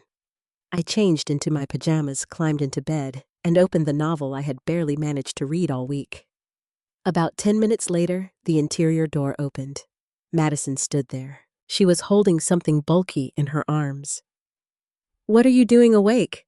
I asked. She walked toward me. You're cold. I'm fine. No, you're not. She placed a thick navy blanket at the foot of my bed. I took this from the linen closet. Honey, I already have blankets. This one is warmer. I looked at her. There was that expression again. She knew something. Maybe not everything, but enough. Thank you, I said. She shrugged as though it were nothing. Then she looked around the garage, at the freezer, the storage boxes, the gardening tools, her father's golf clubs. Finally, she looked at my mattress. This isn't right, she whispered. I felt my throat tighten. Madison, it isn't. You don't need to get involved. Her eyes filled. I know. She turned toward the door, then stopped. Grandma. Yes, are you really okay? It would have been easy to lie. I had been saying I'm fine for days. Instead, I said, I'm figuring out what okay looks like. She looked at me for a long moment. Then she nodded and went back inside. I pulled the navy blanket over my legs. It was warmer. But what stayed with me wasn't the blanket. It was the fact that a 14-year-old girl had looked at my bed in that garage and understood something her father was refusing to see. Daniel was planning how to spend Friday. Lauren was planning what to buy after Friday. And Madison was beginning to ask a much more important question. Why was her grandmother allowing any of this? The next evening, she would finally ask me directly, and her words would change the way I understood what I was trying to protect. Madison came back to the garage the following evening. This time, she wasn't carrying a blanket. She was carrying a question. I knew that the moment she opened the door. There was something different in her face. She wasn't hesitant the way she had been the night before. She looked nervous, yes, but also determined. I was sitting on the edge of the mattress, folding one of my sweaters, when she stepped inside and quietly closed the door behind her. Grandma. Yes, sweetheart, can I talk to you? Of course. She looked around the garage, then sat beside me. For a few seconds, neither of us said anything. The freezer hummed against the wall, somewhere inside the house. I could hear Ethan laughing at something on television. Madison stared at her hands. Then she finally asked the question. Grandma, Why are you letting Dad treat you like this? I stopped folding the sweater. There are questions adults prepare themselves to answer. That was not one of them. Madison, I'm serious. I know. You're sleeping in a garage. It's temporary. That doesn't make it okay. The certainty in her voice surprised me. I had spent days telling myself exactly the opposite. Temporary. Only 4 nights. Almost Friday. As though humiliation became smaller simply because it came with an expiration date. I placed the sweater beside me. I don't want you in the middle of this. I'm already in the middle. No, honey. This is between your father, your mother, and me. She looked directly at me. They talk about your money. My stomach tightened. What have you heard? Madison looked down again. Enough. I waited. She took a slow breath. They think I don't listen because I'm always on my phone. Despite everything, I almost smiled. I've made that mistake myself. They talk after Ethan goes upstairs. What do they say? She hesitated. I don't know all of it. I don't know how much money. But Dad keeps saying Friday is going to fix things. I stayed quiet. Madison continued. Mom asked him if you were really going to help. Dad said you always do. That sentence hurt more than I expected. You always do. Not because it was entirely false. I had helped Daniel many times. When he needed tuition money after one of his scholarships came through late. When his first car died. When Madison was born and he and Lauren were struggling with hospital expenses. When Ethan needed braces. Sometimes it was money. Sometimes childcare. Sometimes food. Sometimes simply being available. But hearing those years of love reduced to, she always does, made them sound less like gifts and more like a pattern Daniel had learned to depend on. Madison's eyes filled. I heard Mom say something about your house too. My cottage? She nodded. She said it would be easier if you didn't move there right away. I felt the familiar tightness in my chest. Madison had heard enough to confirm what I already knew. But I didn't want her carrying details that belonged to the adults. You shouldn't have to worry about any of this. I'm not worried about the house. Then what are you worried about? Her voice cracked. You. That one word nearly broke me. For days, everyone around me had treated the situation as though my feelings were the least important part of it. Bills mattered. Friday mattered. Ashley's privacy mattered. The guest room mattered. The contractor mattered. And now a 14-year-old girl was sitting beside me, saying that I mattered. I reached for her hand. I'm okay. She pulled her hand away. No, you're not. I stared at her. You keep saying that, because you keep pretending. There was no disrespect in her voice, only frustration. I know you, Grandma. I swallowed. Yes, you do. You always say you're fine when you don't want people to worry. That was painfully accurate. Madison wiped at one eye. I heard Dad tell Mom that you were helping them with money. I said nothing, and I keep thinking. She paused. What if you give them everything because you're afraid Dad will be mad if you don't? My heart sank. Oh, sweetheart, I don't want you to do that. I'm not. You promise. I promise. She looked at me carefully. I realized she needed more than a comforting answer. So I turned toward her. Madison, I need you to hear something very clearly. I have not lost control of my money. I have not lost control of where I'm going to live. And I am not making decisions because I'm afraid of your father. Her shoulders relaxed slightly. Really, really. But you're still sleeping here. For now. Why? That was harder to explain. Because I was watching. Because I wanted to know whether Daniel would recognize his cruelty before the consequence arrived. Because sometimes a person has to see the truth clearly before acting. But she was 14. She didn't need to understand every layer of what I was doing. I needed time to think. I said. About Dad. About a lot of things. She nodded. Then her face crumpled. I don't want your money. I blinked. What I don't? Madison, I never said I know. But if this is because of college or me or Ethan or anything like that, I don't care. Her tears spilled over now. I don't want your money. I just want you to still want to come see us. For a moment, I couldn't speak. Of everything that had happened in Daniel's house, those words reached the deepest.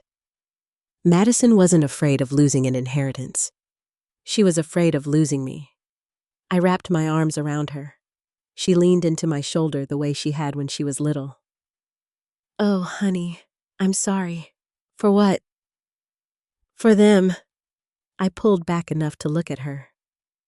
No, but you do not apologize for your parents. Do you understand me? She nodded through tears. This is not your responsibility. I just hate it. I know. And Ethan doesn't understand. He doesn't need to yet. What if you stop coming over? There it was. The fear beneath everything. If I protected myself from Daniel and Lauren, would I disappear from Madison and Ethan too? Until that moment, I had been thinking of the situation almost entirely as a mother. A mother betrayed by her son. But I was also a grandmother. And those were not the same relationship. Daniel's choices did not have to determine whether I remained close to his children. I took Madison's hand again. Listen to me. Whatever happens between your father and me, I am still your grandmother. She sniffed. And Ethan's, especially Ethan's. Somebody has to make him eat vegetables. That earned the smallest laugh. I smiled. You are not losing me. Promise, I promise. She rested her head against my shoulder. We sat together without speaking. As I held her, something inside me settled. The education accounts Rebecca and I had discussed suddenly meant more than money. Before they had been practical.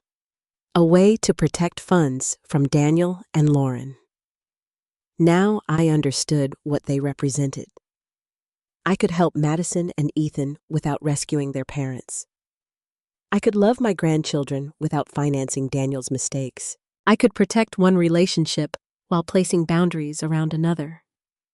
Love did not have to be all or nothing. That was something I should have understood years ago. Maybe many mothers struggle with it. We think saying no to one thing means saying no to the person. We think boundaries are rejection. We think if we stop fixing problems, our children will stop loving us. But sitting beside Madison in that garage, I began seeing a different possibility. Perhaps the healthiest form of love was not giving everyone whatever they wanted. Perhaps it was giving each person what truly belonged to that relationship. Daniel needed consequences. Madison and Ethan needed security. And I needed dignity. Those things could all exist at once. Madison eventually stood. Are you going to tell Dad I talked to you? No. Thank you. But I don't want you listening outside doors either. She looked guilty. I wasn't trying to. I know. I smiled. Teenagers hear everything anyway. That's true. She reached the door, then turned back. Grandma? Yes, you deserve a real bedroom. My throat tightened. Thank you. She disappeared inside. I remained on the mattress for a long time afterward. The garage looked exactly the same. Same boxes, same concrete, same freezer. But I felt different. Until that evening, part of me had still been afraid that protecting myself might fracture the entire family. Madison had shown me otherwise. I didn't have to abandon my grandchildren to stop enabling my son. I didn't have to surrender my independence to prove I loved anyone. And most importantly, I did not have to buy my place in this family.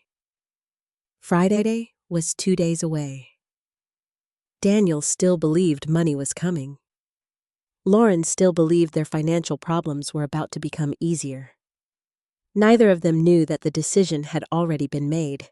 But now I knew something too. Whatever happened on Friday, I would walk away with the relationships that were built on love rather than access. And for the first time, that felt like enough. Thursday night arrived with the kind of quiet that makes every small sound feel important. The house seemed calmer than it had all week. Ashley had finished most of her meetings and was packing upstairs. Ethan had gone to bed early after soccer practice. Madison stayed in her room doing homework. Lauren disappeared into the bedroom after dinner. And Daniel came into the garage carrying 2 mugs of tea. That surprised me. Peace offering, I asked. He gave a small smile. Something like that. I moved the book from beside me, and he sat in the folding chair near the mattress. For a few moments, neither of us said anything. Daniel looked around the garage, at the storage bins, the tools, the freezer, then at my bed. I waited. This was the moment I had secretly hoped for. Maybe he had finally seen it. Maybe something Madison had said to him had reached the part of him that still remembered right from wrong. He handed me the tea. Chamomile, you remembered. You always drank it before bed. Your father used to tease me about that. Daniel smiled. He said it smelled like grass. It does smell like grass. We both laughed softly. For the first time in days, the tension between us loosened. Daniel leaned back. I've been thinking about Dad lately. So have I. He would have liked your cottage. I looked at him. You think so? Yeah, especially the porch. I smiled. Robert had loved porches. He could sit outside for an hour with a newspaper and coffee and call it a perfect morning. Daniel looked down at his hands. You know, when I was a kid, I thought Dad could fix anything. He thought that too. Daniel laughed. Remember when he tried to repair the washing machine and flooded half the laundry room? He blamed the manufacturer. He blamed everyone except himself. We laughed again. For several minutes, it felt easy, natural. Mother and son. Not creditor and debtor. Not guest and homeowner. Just us. I allowed myself to hope. Maybe this was the apology. Maybe Daniel had finally looked at what he had done and felt ashamed. Then he said, I really appreciate what you're doing for us. My hope stopped, not disappeared. Stopped, as though someone had closed a door. I held the mug between my hands. What am I doing for you? Daniel hesitated. You know? Do I? He looked at me. Mom, I'm asking. He sighed, helping us get back on our feet. There it was, the tea, the memories of Robert, the softness in his voice. All of it had led back to Friday. I felt foolish for hoping otherwise. Daniel continued. I know things have been tense. Tense with the room situation, the garage. He looked uncomfortable. Right. I waited for the words. I'm sorry, they didn't come. Instead, he said, Lauren's been stressed. I almost smiled. Of course. Lauren, the whole thing with Ashley happened fast. Daniel continued. Nobody was trying to make you feel unwelcome. And yet, I ended up here. I know. Do you? His jaw tightened slightly. I'm trying to explain. No, Daniel, I'm listening. He rubbed his hands together. It's been a rough few months. Financial pressure, I thought. Contractors. Cards. The car. Friday. He continued. I've got people calling me every day. Work has been crazy. Lauren's stressed about money. The kids have things going on. And therefore, maybe I didn't handle everything perfectly. That was the closest he had come to admitting fault. But not perfectly was a strange way to describe putting your 68-year-old mother in a garage. I took a sip of tea. Daniel leaned forward. Tomorrow will help. I looked at him. How his face shifted. He knew he had stepped too close to something. You know, once everything is settled. My cottage. That too. That too. I said nothing. Daniel looked away. I talked to Mark, the contractor. Yeah, he's starting Monday. So you told me. Daniel nodded. I also talked to the bank. About what? Just restructuring a few things. Based on money you don't have yet. His eyes returned to mine. Mom. What you already said you were helping. I said I was considering helping. He frowned. That's not how I remember it. Something cold moved through me. Not anger, exactly. Recognition. Daniel had rewritten a possibility into a promise. He had repeated it so many times to himself that it had become fact. I set the tea on the folding table. Daniel, are you comfortable with your mother sleeping in your garage? He stared at me. The question clearly caught him off guard. What? You heard me. Why are we doing this now? Because tomorrow is Friday. He leaned back. This was Lauren's decision. I felt my last bit of hope shrink. Was it she's the one who said Ashley needed the room? And you carried my mattress down here. He looked toward the door. I was trying to keep the peace. With whom, Mom? With whom, Daniel? He exhaled. Lauren, and peace with your wife required humiliating your mother. That's dramatic. I stared at him. Is it? It's 4 nights. There it was again. The defense I had heard from the beginning. 4 nights. As though time erased meaning. Would you put Lauren's mother in the garage? He didn't answer. That silence answered for him. I continued. Would you put Ashley's mother here? Mom, stop. Would you? No. Why not? He stood. This is exactly what I mean. You're turning this into something bigger than it is. I haven't turned it into anything. You've been quiet all week, and now suddenly you're interrogating me. Maybe I wanted to understand. Understand how you could look at this bed and believe it was acceptable. Daniel's face hardened. With everything we're dealing with, I thought you'd understand. I almost laughed. Not because it was funny.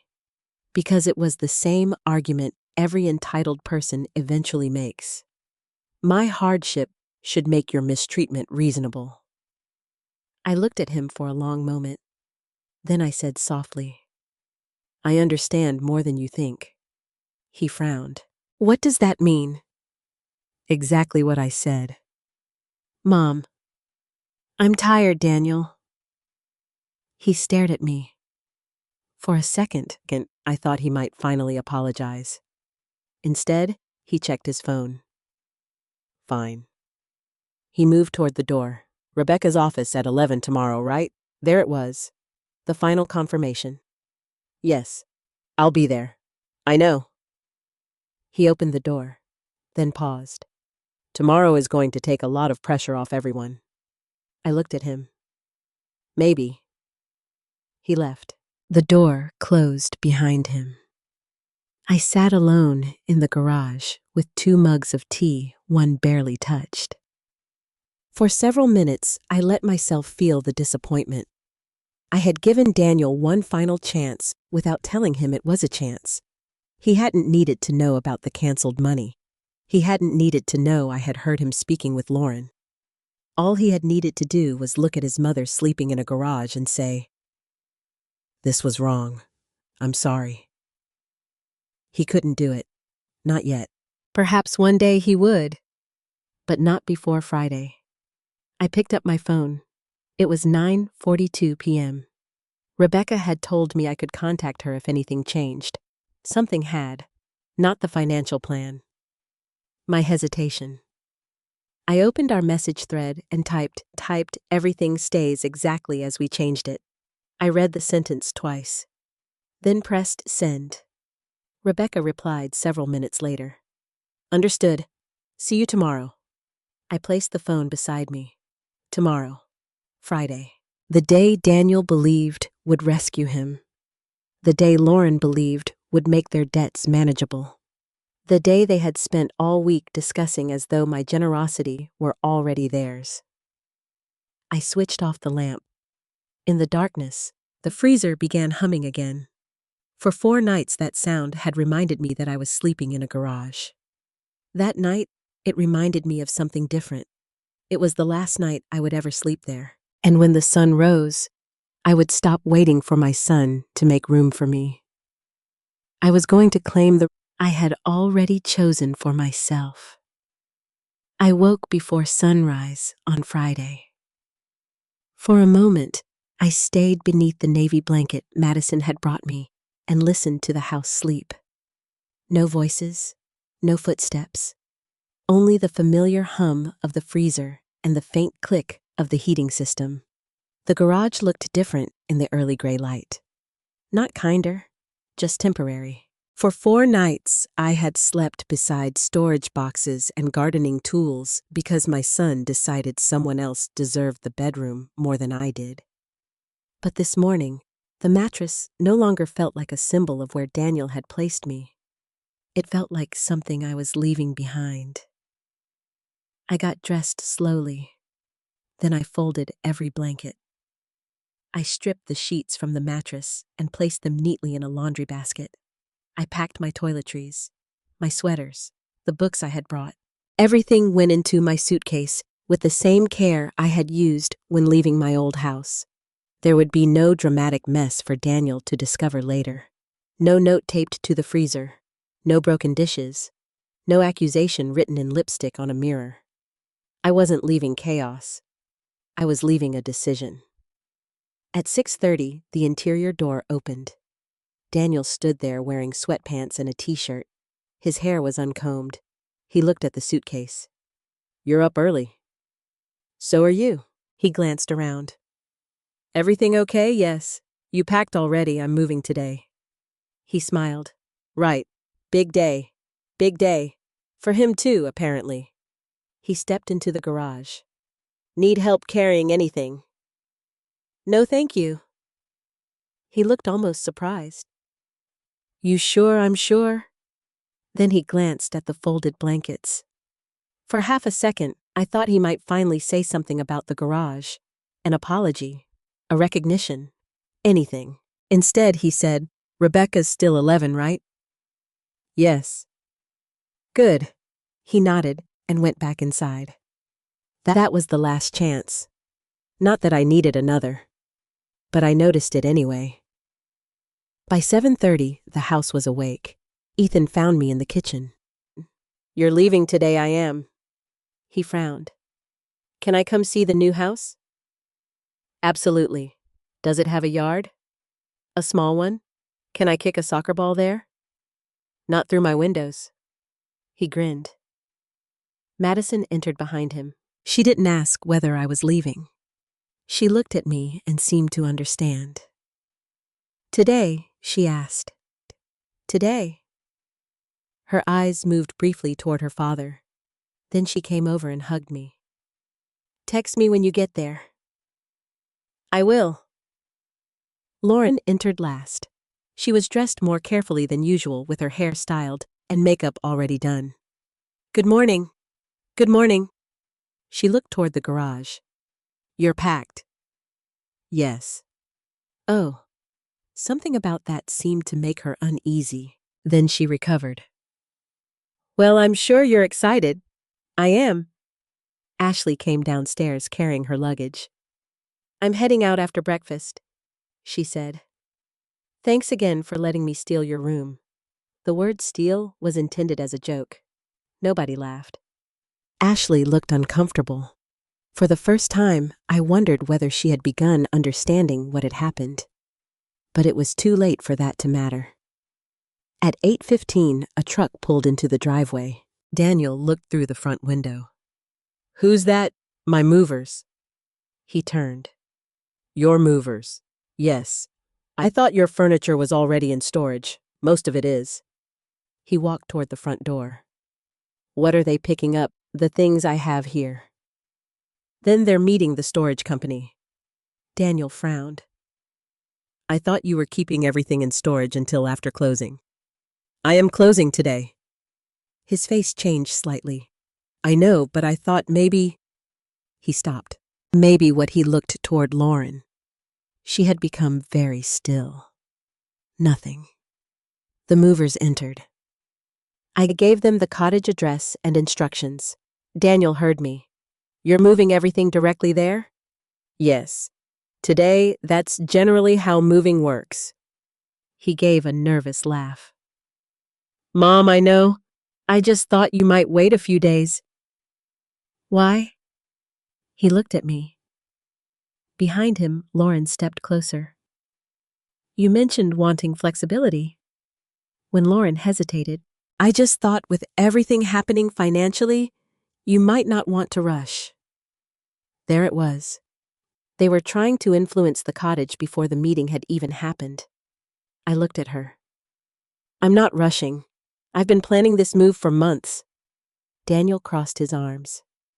Did Rebecca advise you to close today? My closing date has always been today. I know. Then what's confusing? He didn't answer. Lauren did. What about the financial arrangement? The room became quiet. Even Ashley stopped moving. Daniel looked at his wife. Lauren, what I'm asking?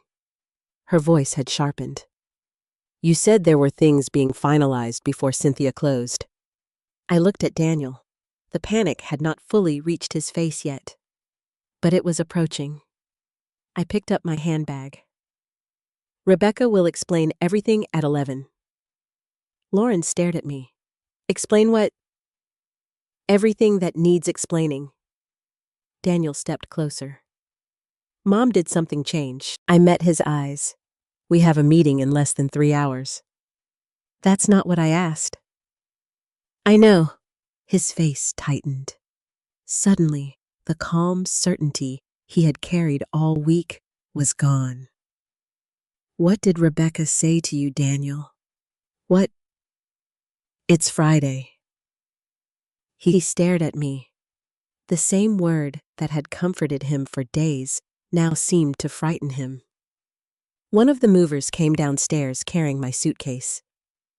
Ms. Taylor, is this going too? Yes, please. Daniel watched it leave the house. Then he followed me into the garage. Mom. I turned. What's going on? I'm moving. You know what I mean. Yes. Did you change the plan? I thought about the original transfer document. My signature canceling it. Madison's education account. Ethan's. My cottage. My retirement. The conversation through the wall. She doesn't need much space. I could have told him everything right there. Instead, I said, 11 o'clock. His jaw clenched. You're making me nervous. That sentence almost stopped me. Not because I felt guilty. Because he finally understood what uncertainty felt like. For days, I had lived inside uncertainty about my place in his family. Now, he had less than 3 hours of it. I walked back inside. The movers had almost finished. Then I saw the photograph, the one Daniel had placed beside my bed when I first arrived. 8-year-old Daniel holding cotton candy, me wearing that ridiculous visor. Both of us smiling. It was sitting on this kitchen counter now. I picked it up. For a moment, I considered putting it into my handbag. I loved that photograph. I loved the boy in it. But something told me not to take it. Not because I wanted to erase him, because Daniel needed to see it. He needed to remember that before I became an account balance, I had been the woman holding his hand. I placed the photograph carefully back on the counter. Daniel saw me. You don't want that, I do. Then take it. I shook my head. You keep it.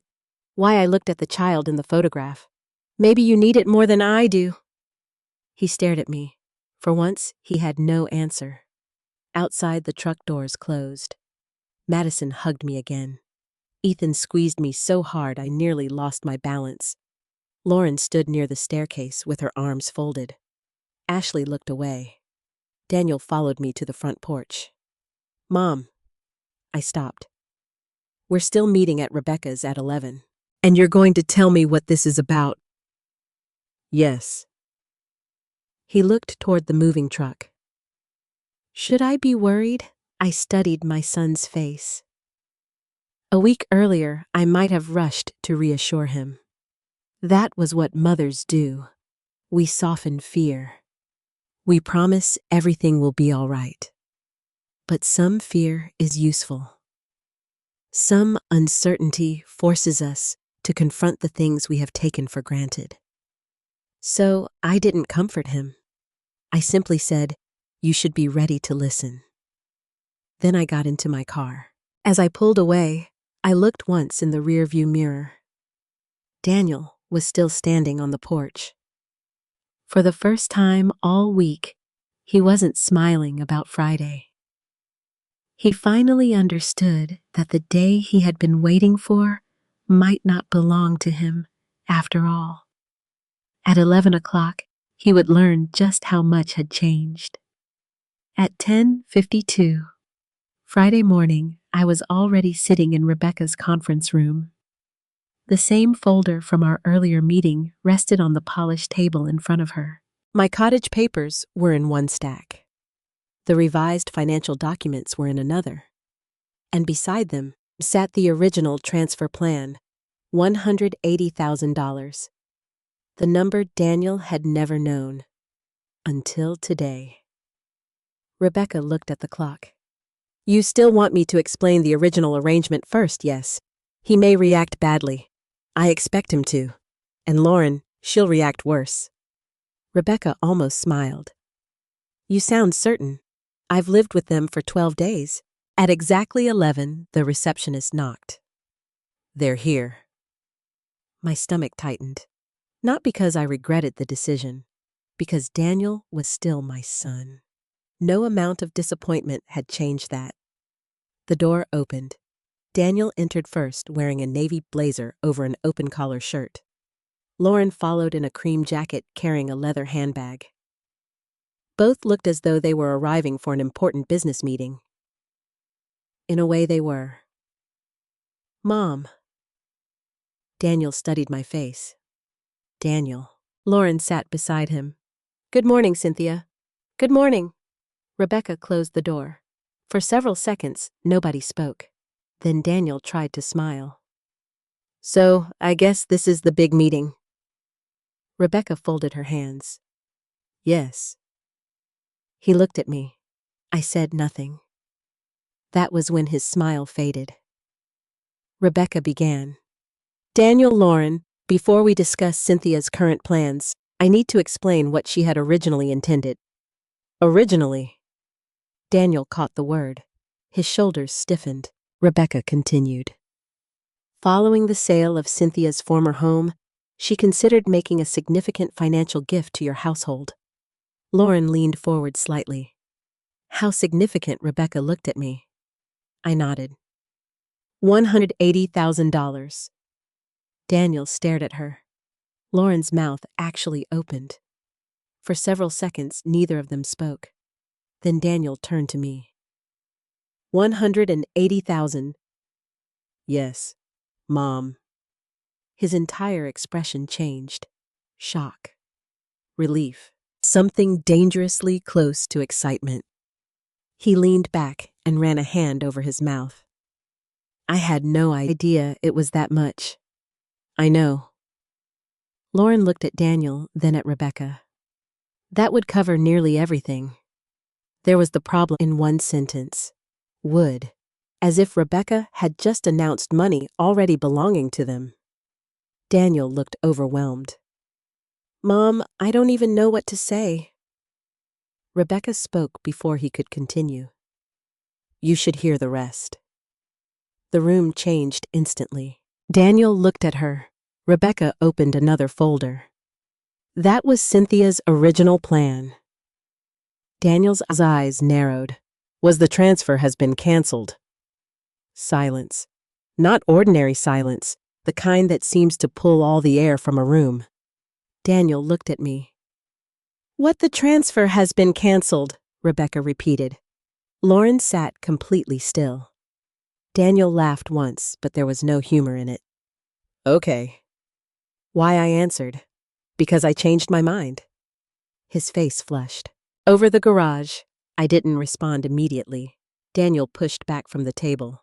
Seriously, sit down, Rebecca said calmly. He looked at her.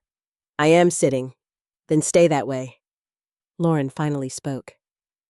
Cynthia, if this is about Ashley needing the guest room, we already explained. No, I said. She stopped. This is not about Ashley. Daniel looked frustrated. Then what is it about? I met his eyes. It's about what happened after you believed the money was guaranteed. His expression shifted. What are you talking about, the legal pad? Lauren's face changed first. Daniel looked toward her. I continued. Visa, MasterCard, home equity, auto payment, contractor. Daniel stared at me. And at the bottom, Friday. Lauren looked down. Daniel's jaw tightened. So you went through our private financial papers, no? You left them open on the kitchen island. That doesn't give you the right, Daniel. My voice stayed quiet. You are sitting here angry that I saw a piece of paper while you were making plans with money that belonged to me. He stopped. Rebecca didn't move. Lauren crossed her arms. We never said the money belonged to us. No. Then why had you promised payments after Friday? Daniel answered. Because you told me you wanted to help. I did. Then what changed, I had wondered for days how I would feel when this moment arrived. I had imagined anger, maybe tears. Instead, I felt strangely calm. You did. Daniel stared at me. I continued. I wanted to help because I believed he had made financial mistakes and needed one chance to reset. That's exactly what this is. No. My voice remained steady. A reset requires responsibility. What I saw was expectation. Lauren shook her head. That's unfair. Is it? Yes. We're under pressure. I know. You have no idea what it's like managing this house. 2 children. Daniel's travel schedule. I know exactly what pressure looks like, Lauren. She stopped. I leaned forward. Robert and I raised Daniel while paying a mortgage. We had medical bills. We had layoffs. We had years when vacations meant driving 2 hours to a state park. Lauren looked away. We lived within what we had. Daniel's voice hardened. So now you're judging us. No, I'm deciding what I will finance. That silenced him. Then I said, but the bills were not the only reason. Daniel's face changed again. He knew. Maybe not exactly what I had heard, but he sensed it. I looked at Lauren. Tuesday night, you were both in the kitchen after 1 a.m. Lauren went pale. Daniel didn't move. I was awake. Neither spoke.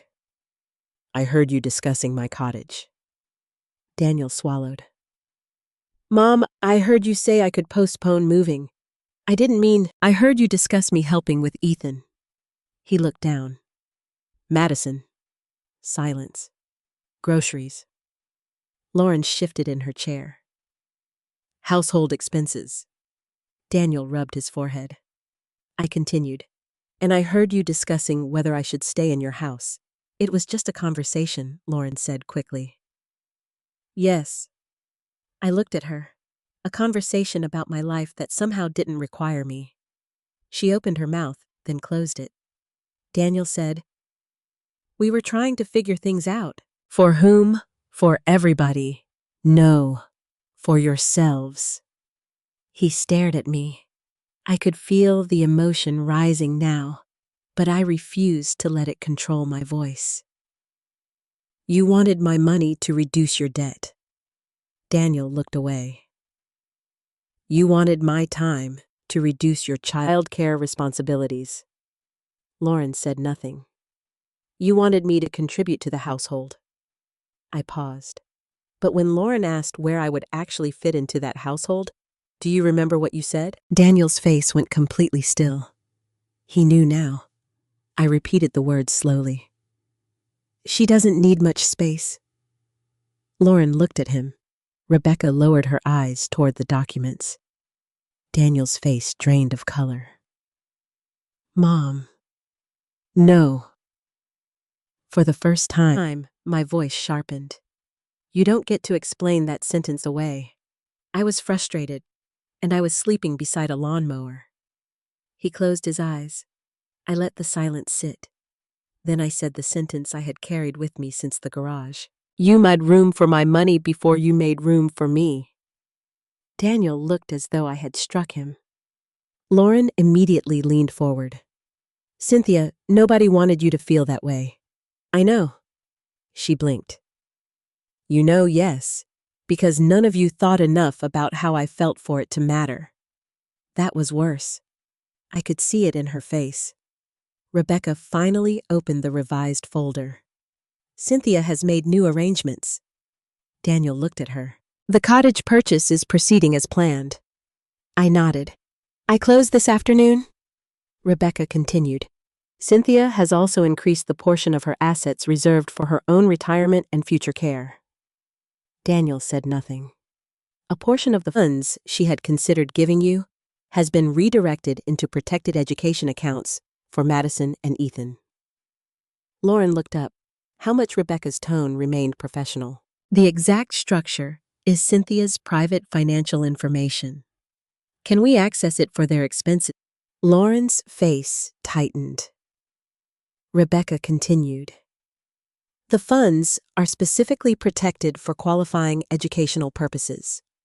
They are not available for household debt vehicles, renovations, mortgage payments, or general family expenses. Daniel stared at the table. Then he asked the question I knew was coming. So, what exactly are we receiving? Rebecca looked directly at him. Nothing. The word landed cleanly. No drama, no shouting, nothing. Daniel slowly turned toward me. You were really going to give us $180,000, yes, and now I get zero, yes. His eyes filled with anger. This is punishment. No. You're taking away money because you're mad. I cannot take away something you never owned. He stood. Rebecca began to speak, but I raised my hand slightly. Daniel looked at me. For the first time that morning, I could see something beneath his anger. Fear. Shame. Maybe even recognition. I stood too. I was prepared to give you $180,000 because I believed my son needed help. My voice trembled, but I continued. Then I discovered that my son had started looking at his mother as an asset. His face fell. I love you, Daniel. He looked at me, but love is not permission. The room became completely silent. I picked up my handbag. Friday had finally arrived. Daniel had expected it to be the day I rescued him. Instead, it became the day I stopped rescuing him from himself. And for the first time in years, I walked out of a room knowing that saying no to my son did not mean I had stopped being his mother.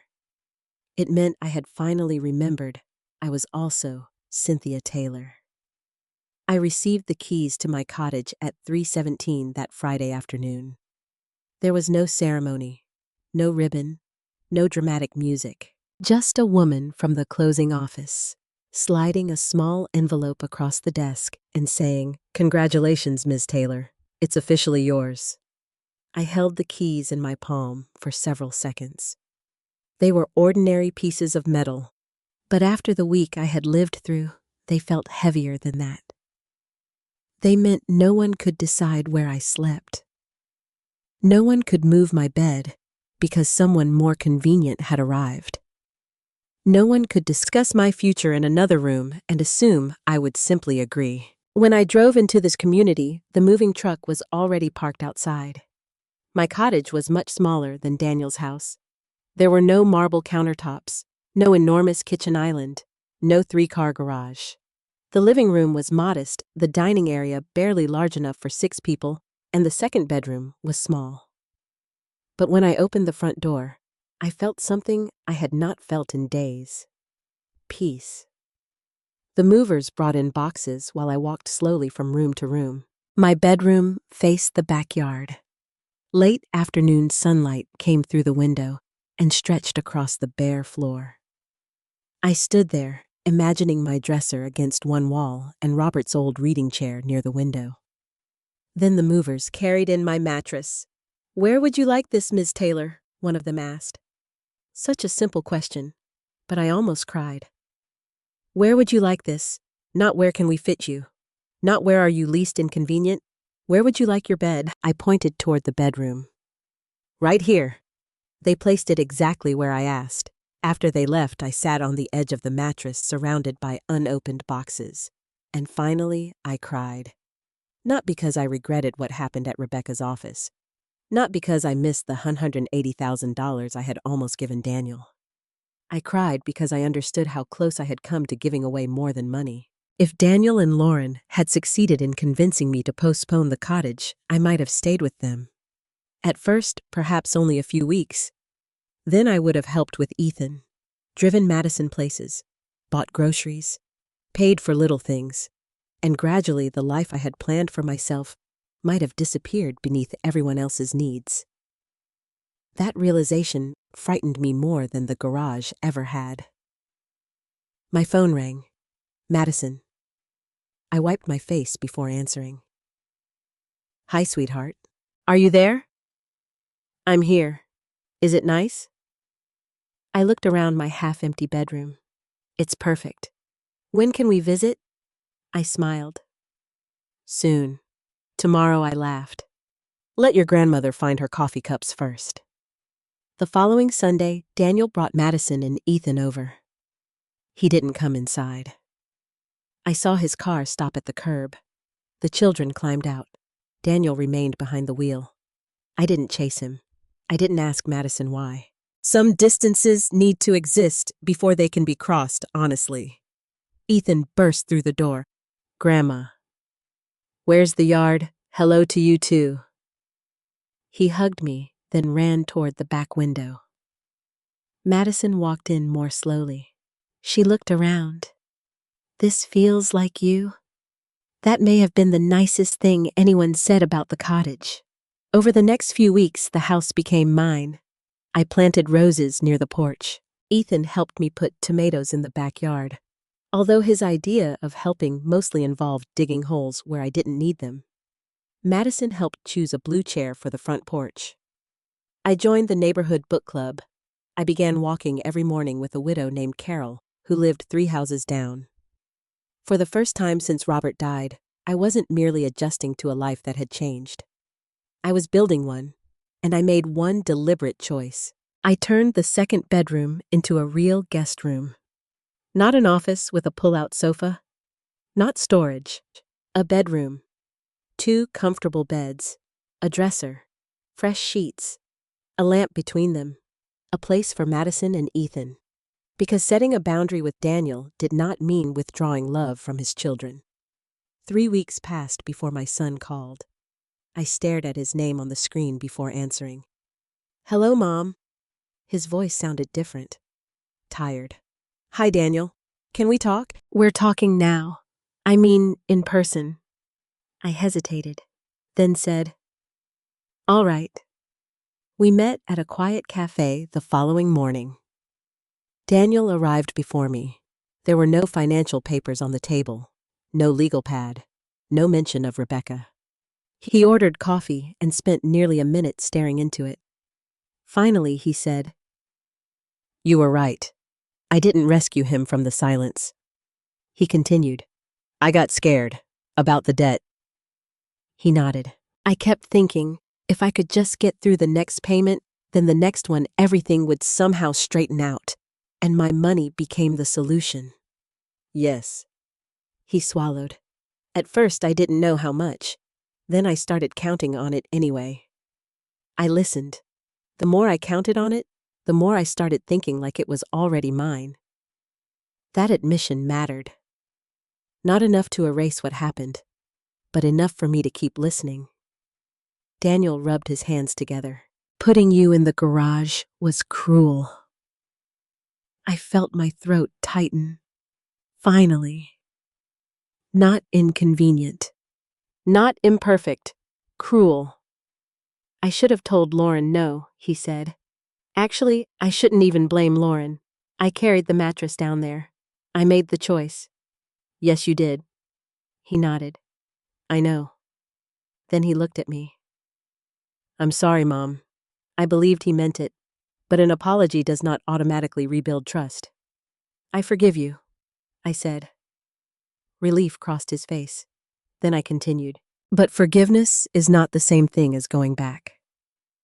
His expression became serious. I understand.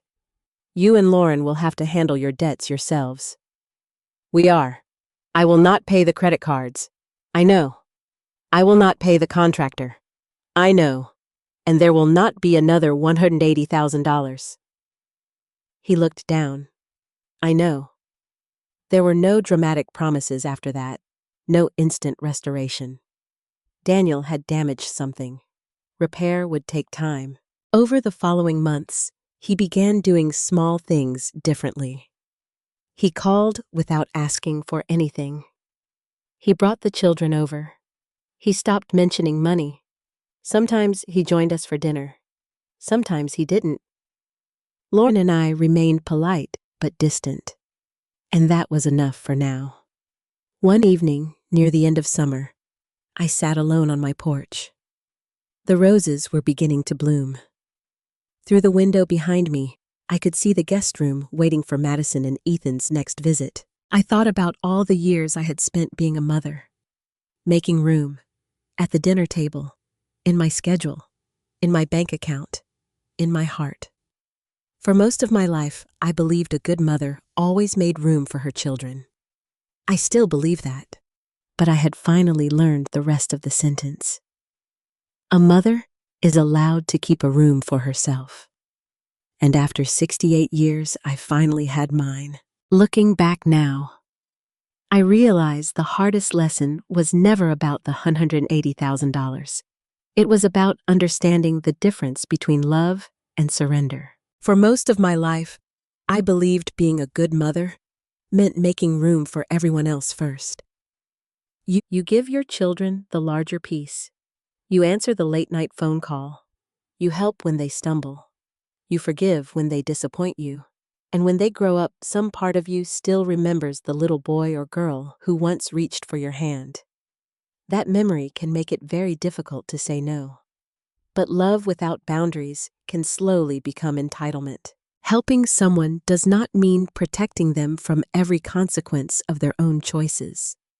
And being a mother does not mean your dignity, savings, home time, and future automatically belong to your adult children. I also learned that forgiveness does not require pretending nothing happened.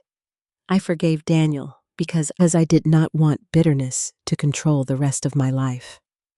But forgiveness did not mean giving him the money. It did not mean surrendering my independence. It did not mean allowing him to treat me the same way again.